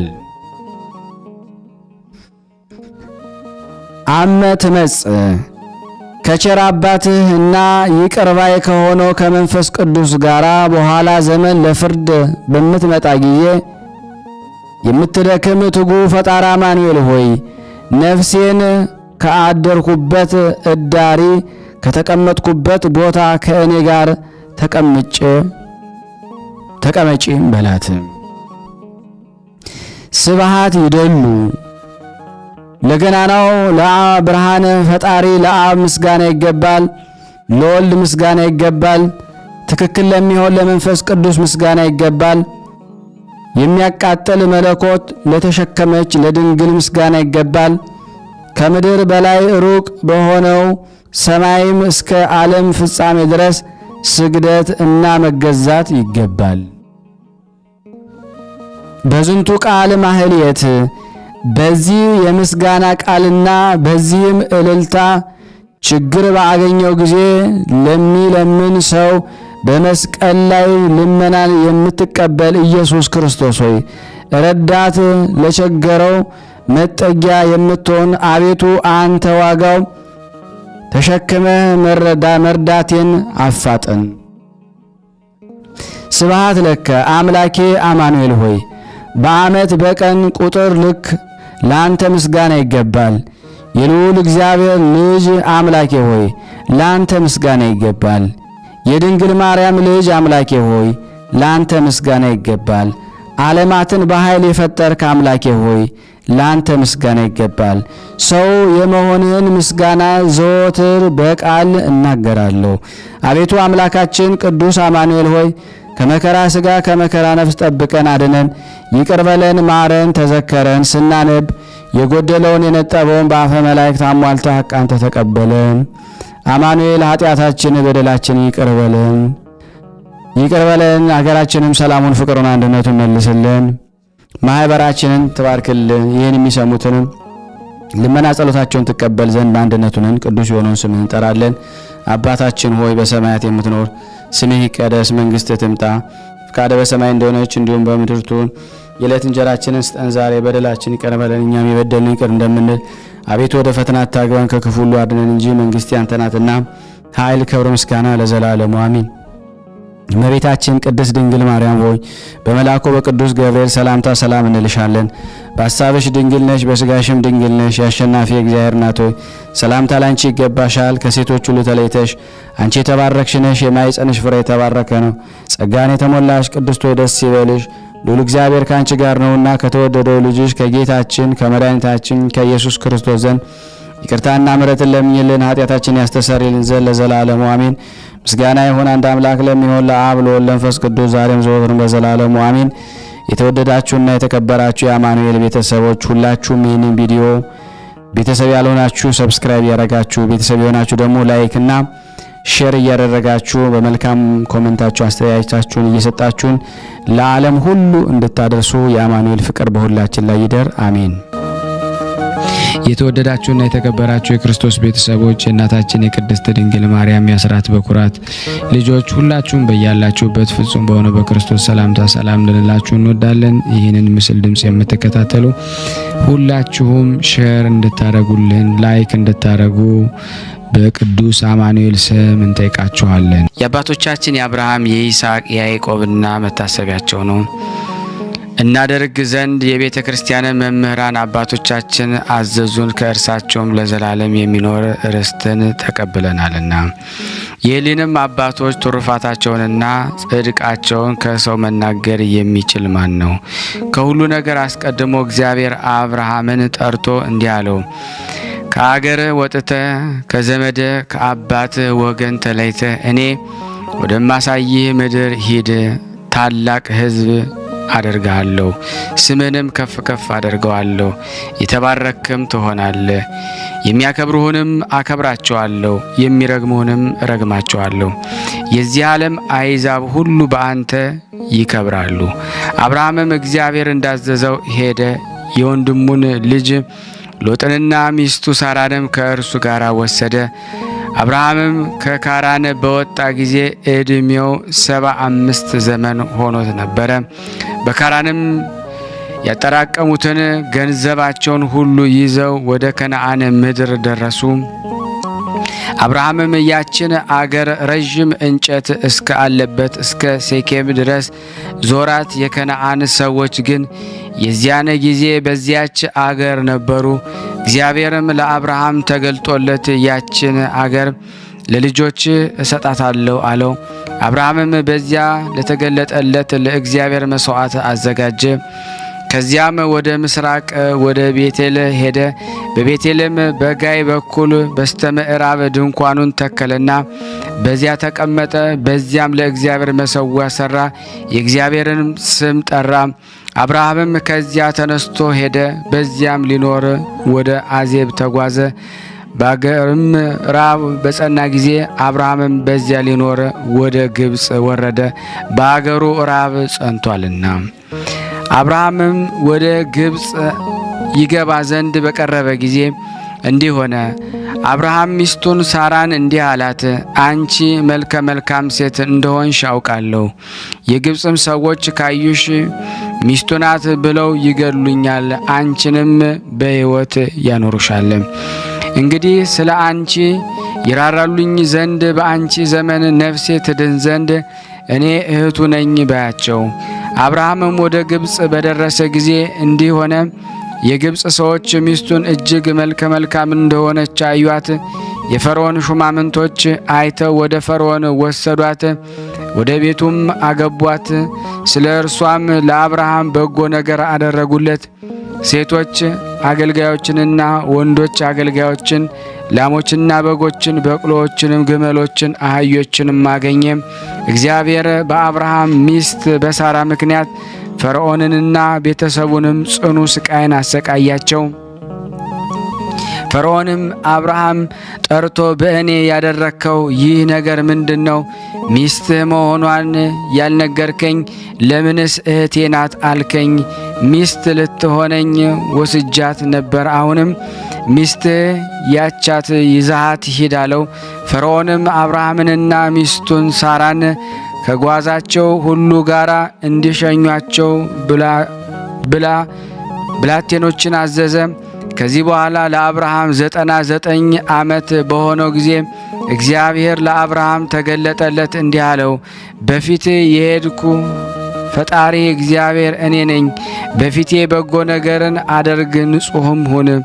በእኔና በአንተ መካከል ኪዳኔን አጸናለሁ፣ ፍጻሜም አበዛለሁ። ለብዙ አሕዛብ አባት ትሆናለህ። እንዲህም ስምህ አብርሃም አይባልም አብርሃምም እንጂ እጅግም አበዛለሁ። አሕዛብ ነገሥታት ከአንተ እንዲወለዱ አደርጋለሁ። አብርሃምም በቀትር ጊዜ ድንኳኑ ደጃፍ ተቀምጦ ሳለ እግዚአብሔር በወይራ ዛፍ አጠገብ ተገለጠለት። ዓይኖቹንም አቅንቶ በተመለከተ ጊዜ እነሆ 3 ሰዎች በፊቱ ቆመው ነበረ።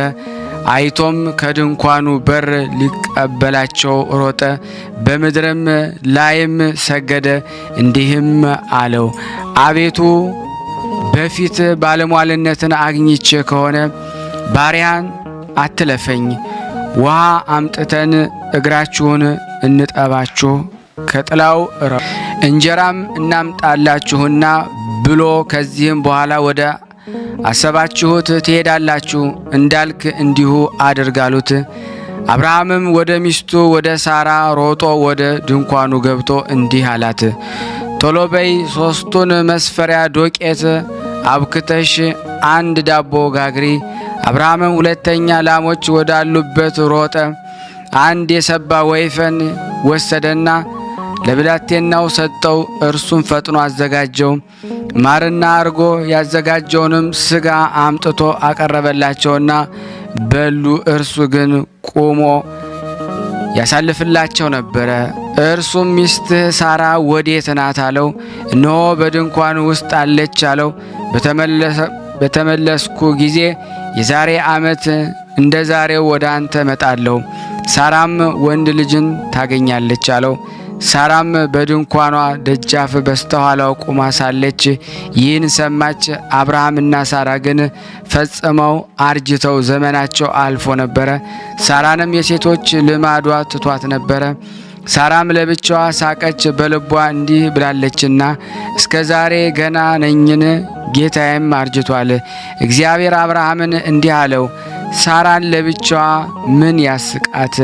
እስከ ዛሬ ገና ነኝ፣ በእውነትስ እወልዳለሁን? ጌታዬ አርጅቷል፣ እኔም እነሆ አርጅቻለሁ ብላ በውን ለእግዚአብሔር የሚሳነው ነገር አለን?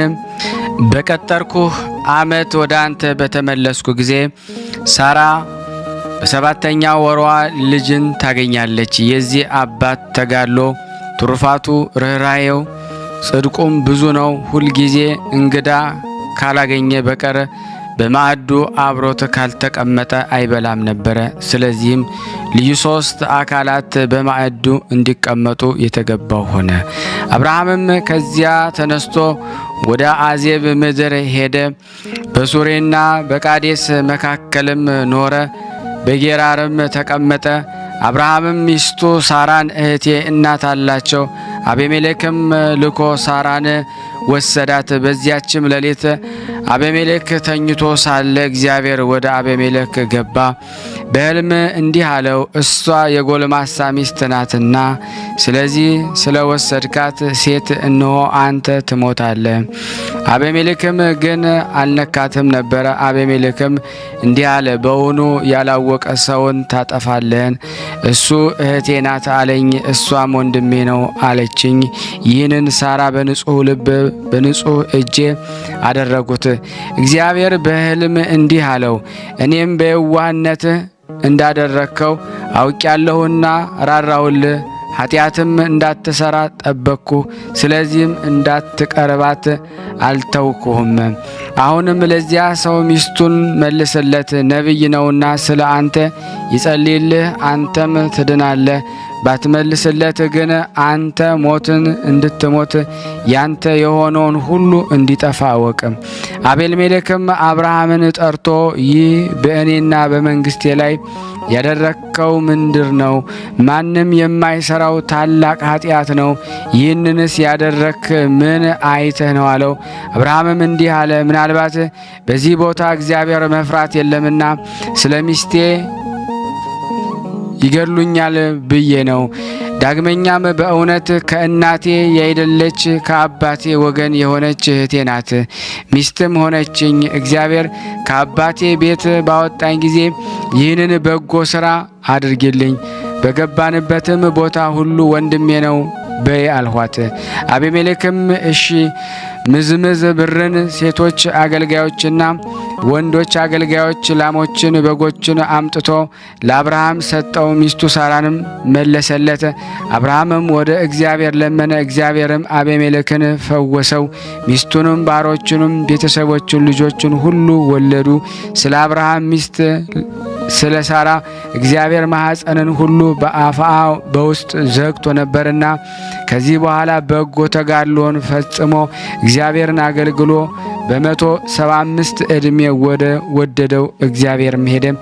ለእግዚአብሔር ምስጋና ይሁን። እኛንም በአባቶቻችን አብርሃም ጸሎት ይማረን። በረከቱ ከኔና ከናንተ ከሁላችን ሕዝበ ክርስቲያን ላይ ጸንቶ ለዘላለሙ ይኑር አሜን። በዚች ቀን ዳግመኛ የአባቶች አለቃ ለሆነ ለአብርሃም ልጅ ለይስሐቅ የእረፍቱ መታሰቢያው እንድናደርግ የቅድስት ቤተ ክርስቲያን መምህራኖች አባቶቻችን አዘዙ። ይህ ጻድቅ ይስሐቅ በልዑል አምላክ ብስራት ተወለደ። ይህንን ንጹሕ ይስሐቅን እግዚአብሔር ለልጁ ክርስቶስ ምሳሌው አደረገው። አብርሃምን እንዲህ ብሎታልና የምትወልደው ልጅ ይስሐቅን ከአንተ ጋር ውሰደውና ወደ ላይኛው ተራራ ሂድ፣ እኔ ወደምነግርህ ወደ አንዱ ተራራ ላይ አውጥተህ በዚያ ሰዋው። አብርሃምም በጠዋት ተነስቶ አህያውን ጫነ፣ ልጁ ይስሐቅንና ሁለቱ ብላቴኖቹንም ወሰደ። ለመሥዋዕትም እንጨትን ፈልጦ አሸክሞ ሄደ።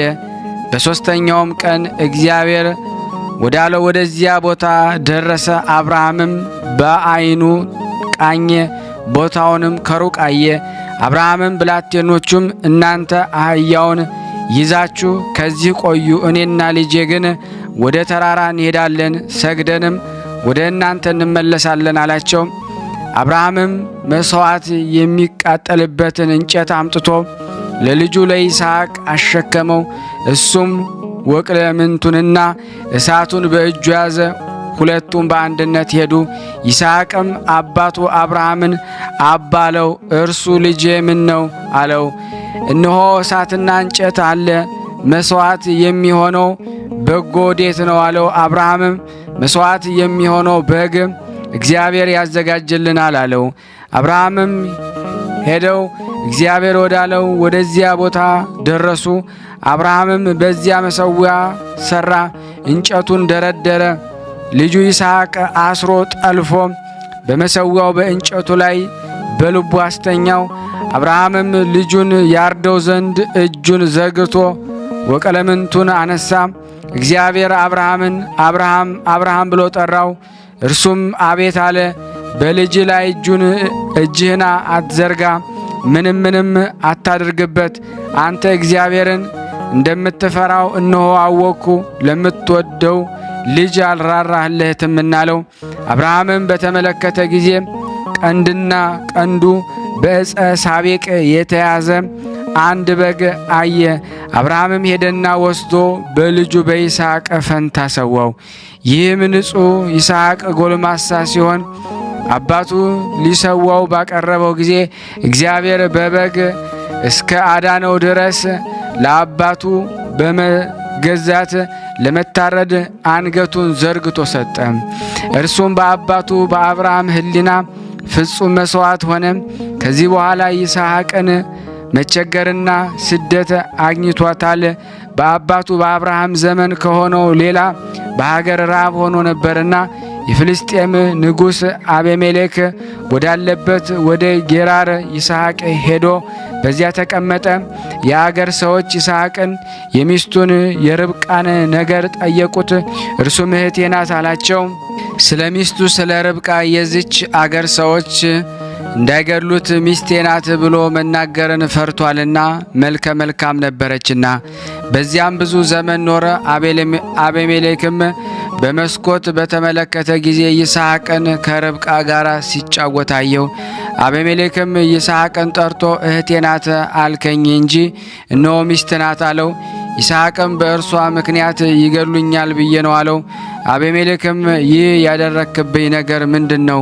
ከዘመዶቼ የሚሆን አንድ ሰው ከሚስትህ ጋር ሊተኛ ጥቂት ቀርቶ ነበረ። ባለማወቅም ኃጢአትን ልታመጣብኝ ነበረ። ንጉሡም የዚህን ሰው ሚስቱን የነካ ሁሉ ፍርዱ ይሙት፣ በቃ ነው ብሎ ሕዝቡንም አዘዛቸው። ይስሐቅም የዚችን ምድር ዘርን ዘራ፣ 100 እጥፍም ሆነለት። እግዚአብሔርን ባረከው፣ ከፍ ከፍም አለ፣ እጅግም ገነነ። ወንድ ባሪያን፣ ሴት ባሪያን፣ ላምን፣ በግን አብዝቶ ገዛ። የፍልስጤም ሰዎችም ቀኑበት። በአባቱም ዘመን የአብርሃም ብላቴኖች የቆፈሯቸውን ጉድጓድ የፍልስጤም ሰዎች ደፈኗቸው፣ ፈርዖንም መሏቸው። አቤሜሌክ ይስሐቅን ፈጽመ በርትተህ ህብናልና ከእኛ ተለይተህ ሂድ አለው።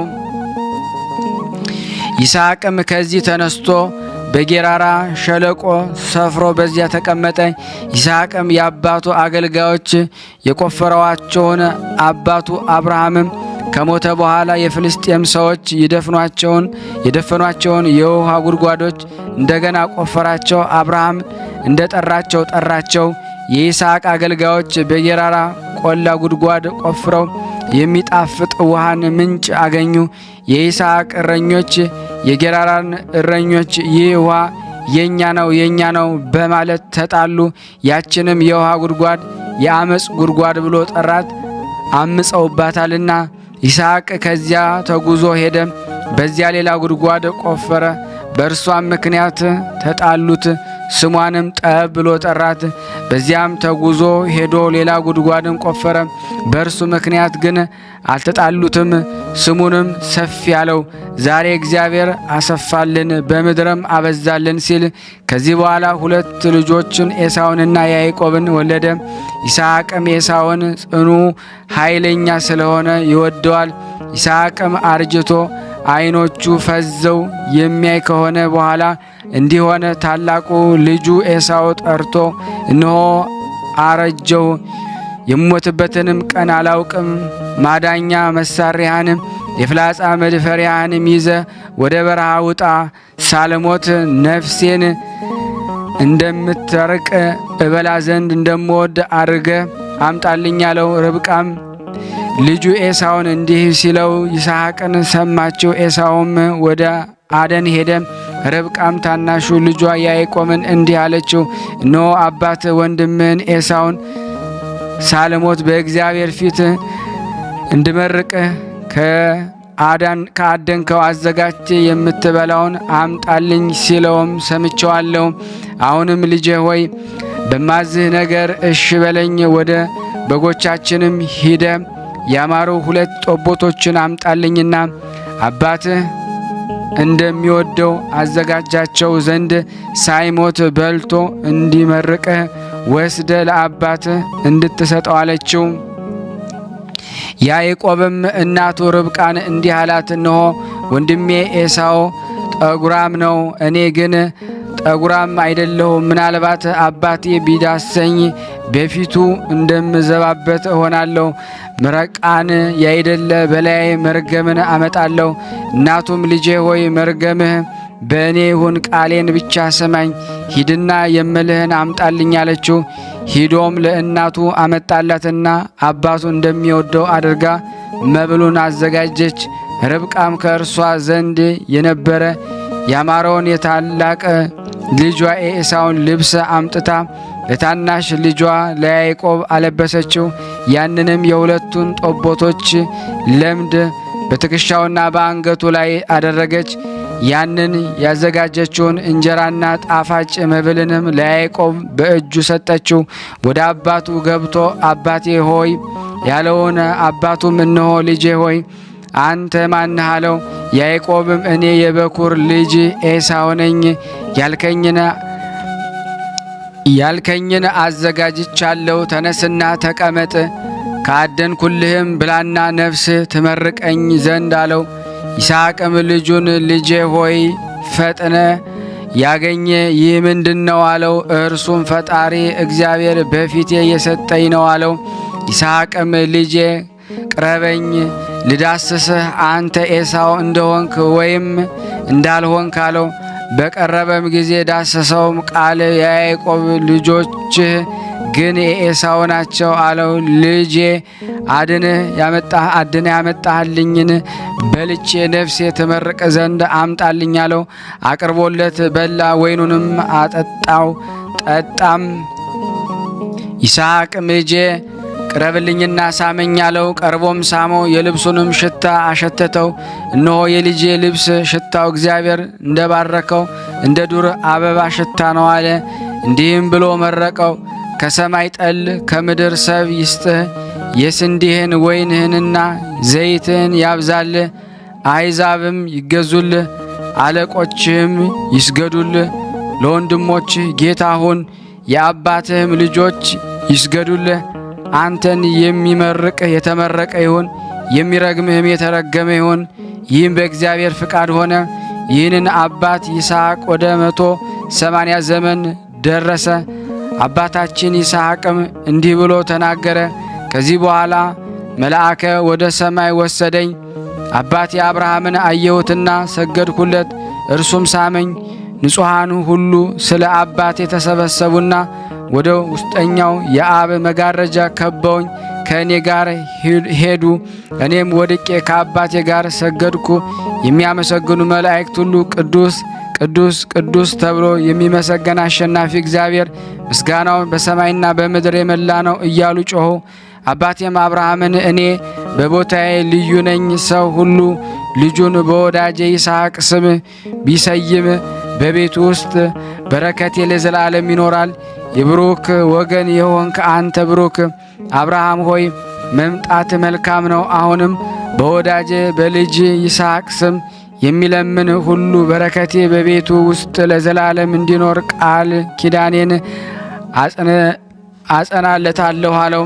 ትሩፋቱንም ቅንነቱን ገድሉን የሚጽፍ ካለ ወይም በስሙ የተራበ የሚያጠግብ በመታሰቢያውም ቀን የተራቆተ የሚያለብስ እኔ የማያልፈውን መንግሥት ሰጠዋለሁ። አብርሃምም እንዲህ አለ፣ አቤቱ ዓለምን ሁሉ የያዝክ አብ ሆይ ቃል ኪዳኑን ገድሉን ይጽፍ ዘንድ ካልተቻለው ቸርነትህ ትገናኘው። አንተ ቸር መሐሪ ነህና አንተ የሌለው ችግረኛ ቢሆን። ጌታም እንዲህ ብሎ መለሰለት፣ በወዳጄ በይስሐቅ በመታሰቢያው ዕለት ከሌሊት ጀምሮ በጸሎት ይተጋ አይተኛ። እኔም መንግሥቴን ከሚወርሱ ጋር ከበረከቴ እሰጠዋለሁ። አባቴ አብርሃምም ሁለተኛ እንዲህ አለ፣ በሽተኛ ድውይ ከሆነ ቸርነትህ ታገኘው። ጌታም እንዲህ አለ፣ ጥቂት ዕጣን ያገባ ዕጣን ያላገኘ። አባቴም አብርሃም ሁለተኛ እንዲህ አለ፣ በሽተኛ ድውይ ከሆነ ቸርነት ታገኘው። ጌታም እንዲህ አለ፣ ጥቂት ዕጣን ያገባ ዕጣን ካላገኘ የቃል ኪዳኑ መጽሐፍ ፈልጎ በልጅህ በወዳጄ ይስሐቅ መታሰቢያውን ቀን ያንብበው። ማንበብ የማያውቅ ከሆነ ወደሚያነብለት ሂዶ እሷን አስነብቦ ይስማ። ከዚህም ይህንን ማድረግ ካልቻለ ወደ ቤቱ ገብቶ ደጁን ይዝጋ፣ እየጸለየ 100 ስግደቶችን ይስገድ። እኔም የሰማይ የመንግስት ልጅ አደርገዋለሁ። ለቁርባን የሚሆነውን መብራትን ያገባ እኔ ያልኩትን ሁሉ የሚያደርግ እርሱ የመንግስተ ሰማያትን ርስት ይቀበላል። ቃል ኪዳኑን፣ ገድሉን፣ ትሩፋትን ለመጽሐፍ ልቡን ያበረታውን እኔ ስሙን በሕይወት መጽሐፍ እጽፋለሁ። በሺህ ዓመት ምሳ ላይም ይገኛል። እግዚአብሔር ይህንን ብዙ ነገር በተናገረ ጊዜ ያዕቆብ አይቶ በመደንገጥ ነፍሱ ተመሰጠች። ይስሐቅም ያዕቆብን አንስቶ ልጄ ሆይ ዝም በል አትደንግጥ ብሎ ጠቀሰው። ከዚህ በኋላ ሳመውና በሰላም አረፈ። ከኤሞር ልጆች በገዛው እናቱ ሳራ በተቀበረችበት በአብርሃም መቃብር ተቀበረ። ለእግዚአብሔር ምስጋና ይሁን፣ እኛንም በይስሐቅ አማላጅነት ይማረን። በረከቱ ከኔና ከእናንተ ከሁላችን ሕዝበ ክርስቲያን ላይ ጸንቶ ለዘላለሙ ይኑር አሜን። ያለ ሐሰት። ከዚህ በመቀጠል ስንክሳር ዘወርኀ ጥቅምት 28 ቀን የሚነበበውን በሥላሴ ስም አነብላችኋለሁ። እግዚአብሔር ለእኔ ማንበብን ሥልጣን ይስጠኝ።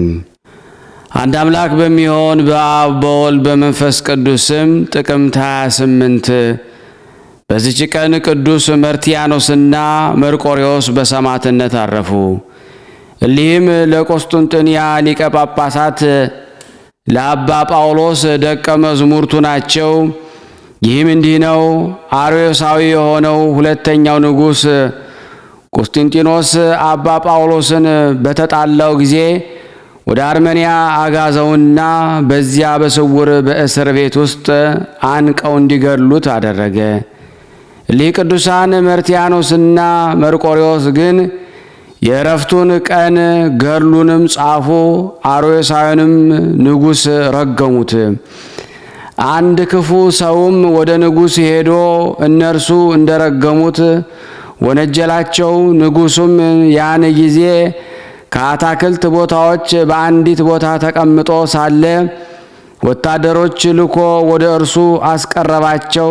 በሰይፍም እንዲገድሏቸው አዞ ገደሏቸው። በዚያም በገደሏቸው ቦታ ቀበሯቸው። እስከ ዮሐንስ አፈወርቅ በዘመንም በዚያ ቦታ ኖሩ። እርሱም ዜናቸውን በሰማ ጊዜ መልእክተኞችን ልኮ ሥጋቸውን ወደ ቁስጥንጥንያ በክብር አስመጣ። ያማረች ቤተ ክርስቲያንም ሰራላቸው። ሥጋቸውንም በውስጧ አኖሩ። በዚህም ቀን በዓልን አደረገላቸው። ለእግዚአብሔር ምስጋና ይሁን፣ እኛንም በቅዱሳኑ ጸሎት ይማረን። በረከታቸውም ከኔ ከኃጥኡና ከኛ ከሁላችን ሕዝበ ክርስቲያን ላይ ጸንቶ ለዘላለሙ ይኑር አሜን። በዚህ ቀን የአባ መቅብዩ ከ9 ቅዱሳን የአንዱ የአባ ይምዓታ ዳግመኛ አባቱ ኖህ እግዚአብሔር የያፌትን አገር ያሰፋለት ብሎ የመረቀው ያፌት የአባቶቻችንም የአብርሃም የይስሐቅ የያዕቆብ መታሰቢያቸው ነው። በረከታቸው ከኔ ከናንተ ከሁላችን ሕዝበ ክርስቲያን ላይ ጸንቶ ለዘላለሙ ይኑር አሜን። ያለ ሐሰት አሜን። የአምላካችን ስም የተመሰገነ ይሁን። ያቀረብነውን ጸሎት ልመናችን እግዚአብሔር ይቀበለን። ስናነብ የጎደለውን የነጠፈውን በአፈ መላእክት ሞልቶ ይቀበለን። እንዲህም ብለን ቅዱስ የሆነውን ስሙን ገናና የሆነውን ስሙን ለሀገራችንም ሰላሙን ፍቅሩን አንድነቱን እንዲሰጠን ለታመሙትን ፈውስ ለታሰሩት መፈታት እግዚአብሔር እንዲልክልን በአንድነቱ ነን። አባታችን ሆይ እንበል።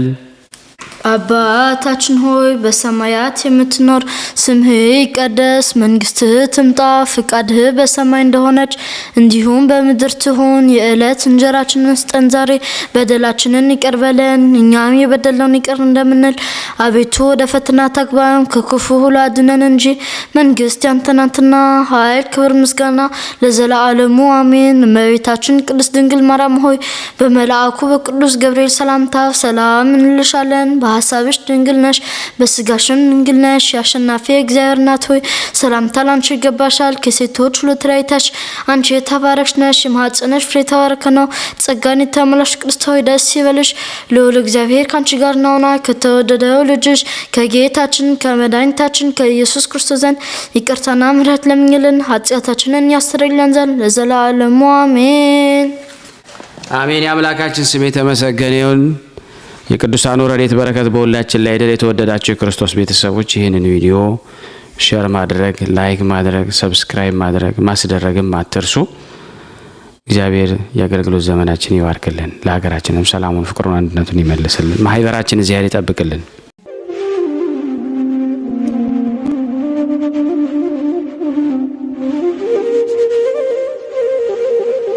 እየተመገቡ ነው የሚገኙት።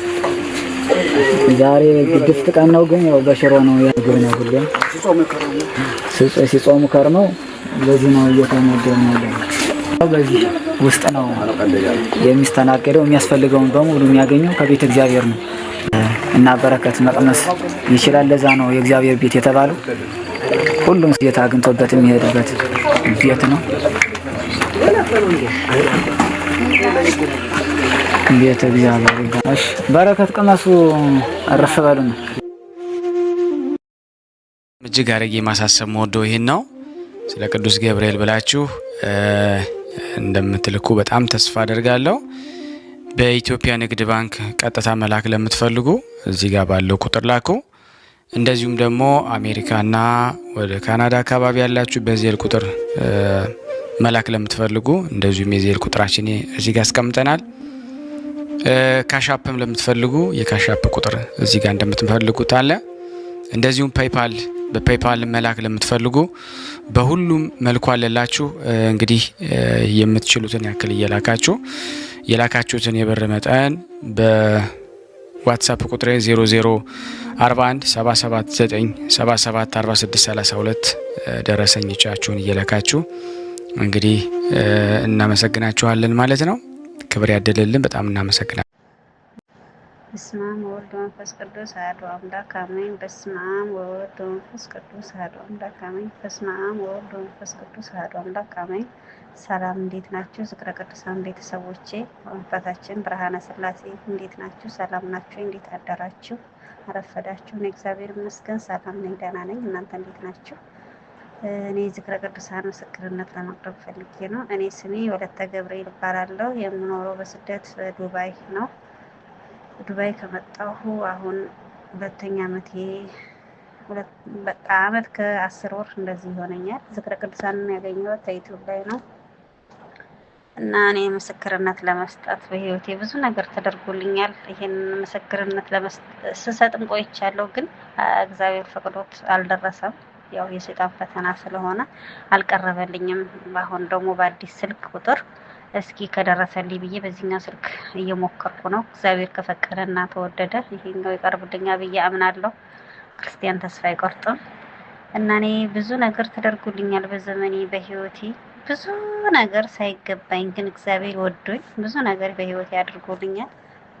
በኢትዮጵያ ያለውኝ ትንሽ ቤት ነበረኝ፣ ቦታ ነበረኝ። ያ ቦታዬ ትንሽ ናት፣ በጣም ትንሽ ነበረች እና ለመሸጥ በጣም ፈልግ ነበር። ለምን ኦሮሚያ ክልል ላይ ነው፣ ብዙ ቦታ ላይ ቤት እየፈረሰ ነው እና እኔም ያው ተስፋ እየፈራሁኝ ለመሸጥ ፈልጌ ሳስማማ ሊሆንልኝ አልቻለም። ለብዙ ወራቶች ያስማማው ሊሸጥልኝ አልቻለም። በመጨረሻ መንገድ መጣና እሷው ግማሽ ወሰደብኝ።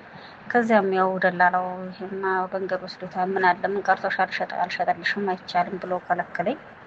አልተሳካልኝም። እኔም አልቅሼ ወደ እግዚአብሔር እንባዬን ረጭቼ ዝም አልኩኝ። ከዚያም በፊት ያው አረብ ሀገር ሄጄ ሰርቼ ነው ያችን ቦታ የገዛሁት የነበረው።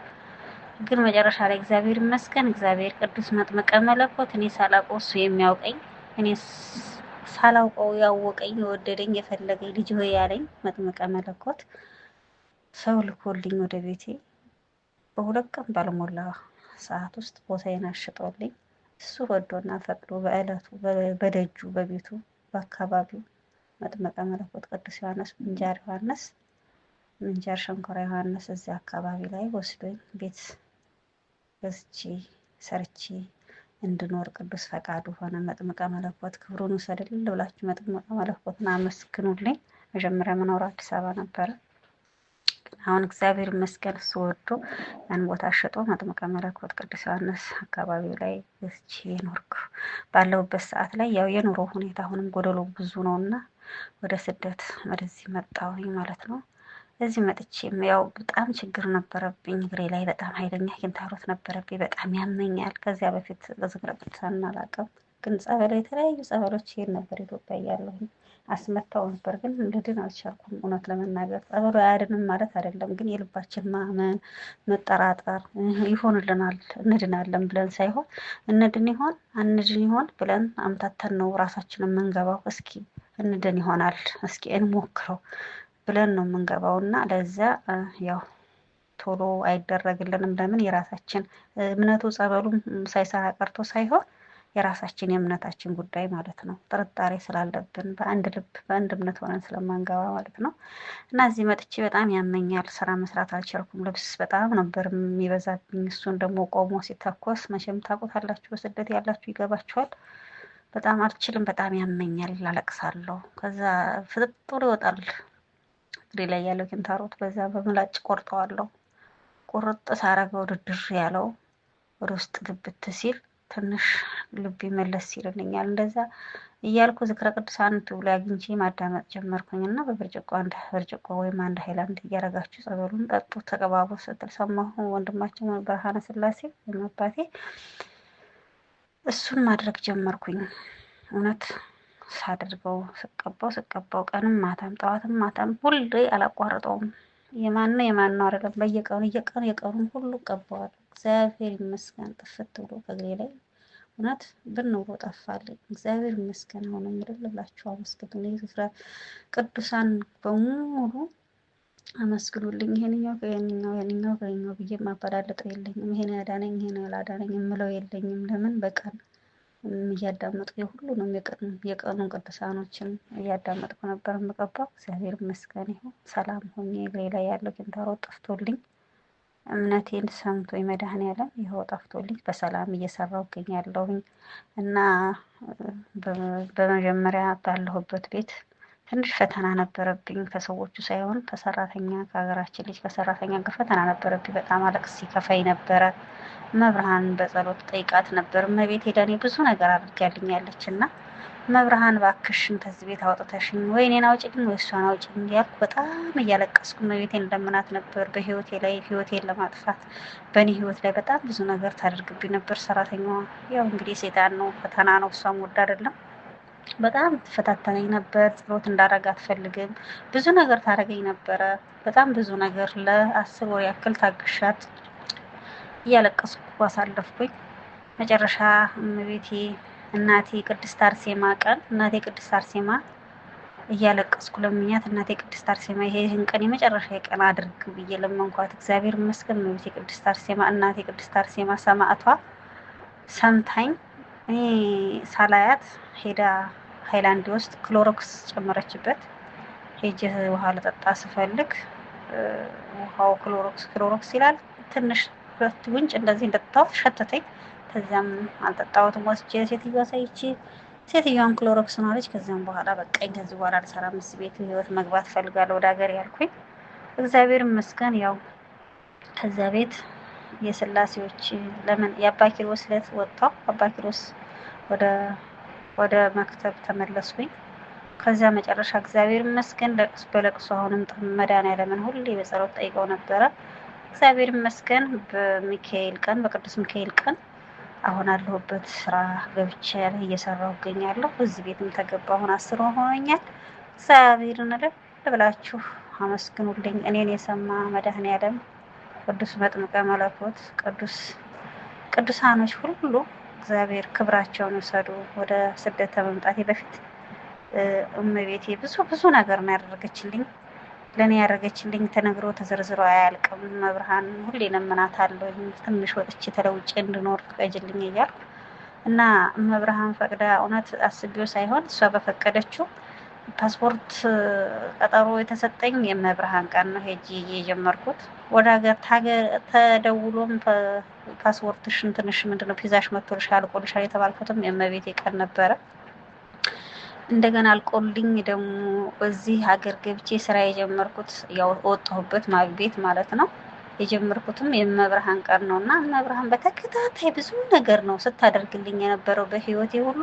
አሁንም እዚህ ባለሁበት መብርሃን እየጠበቀችኝ እዚህ ደርሻለሁ። አሁንም እንደተጣበቀኝ በጸሎታችሁ አስቡኝ ልል ብላችሁ መብርሃን አመስግኑልኝ። እኔን የሰማ ቸሩ መድኃኔዓለም እናንተንም ይስማችሁ እላለሁ። አበዛሁባችሁ፣ በጣም ይቅርታ። አነጋገሬ ያው የመጀመሪያም ስለሆነ ፈራለሁ። ለአነጋገሬ በጣም ይቅርታ አድርጉልኝ ወንድሞች ቤተሰቦቼ። አጥፍቼም ከሆነ እውነት ባልሳላውቅ በጣም ይቅርታ አድርጉልኝ። ብርሃነ ስላሴ እባክህ አባቴ እባክህ ልለምንህ ይሄንን አቅርብልኝ። አንተ በተመቸ ቀን አቅርብልኝ። ለምን ስለት ነው ቃል ነው የተቃሉት ከሚፈርስ የወለዱት ይፍረስ ነው የሚባል ነገር አለና እባክህ ወንድሜ ላስቸግር ይሄንን አቅርብልኝ።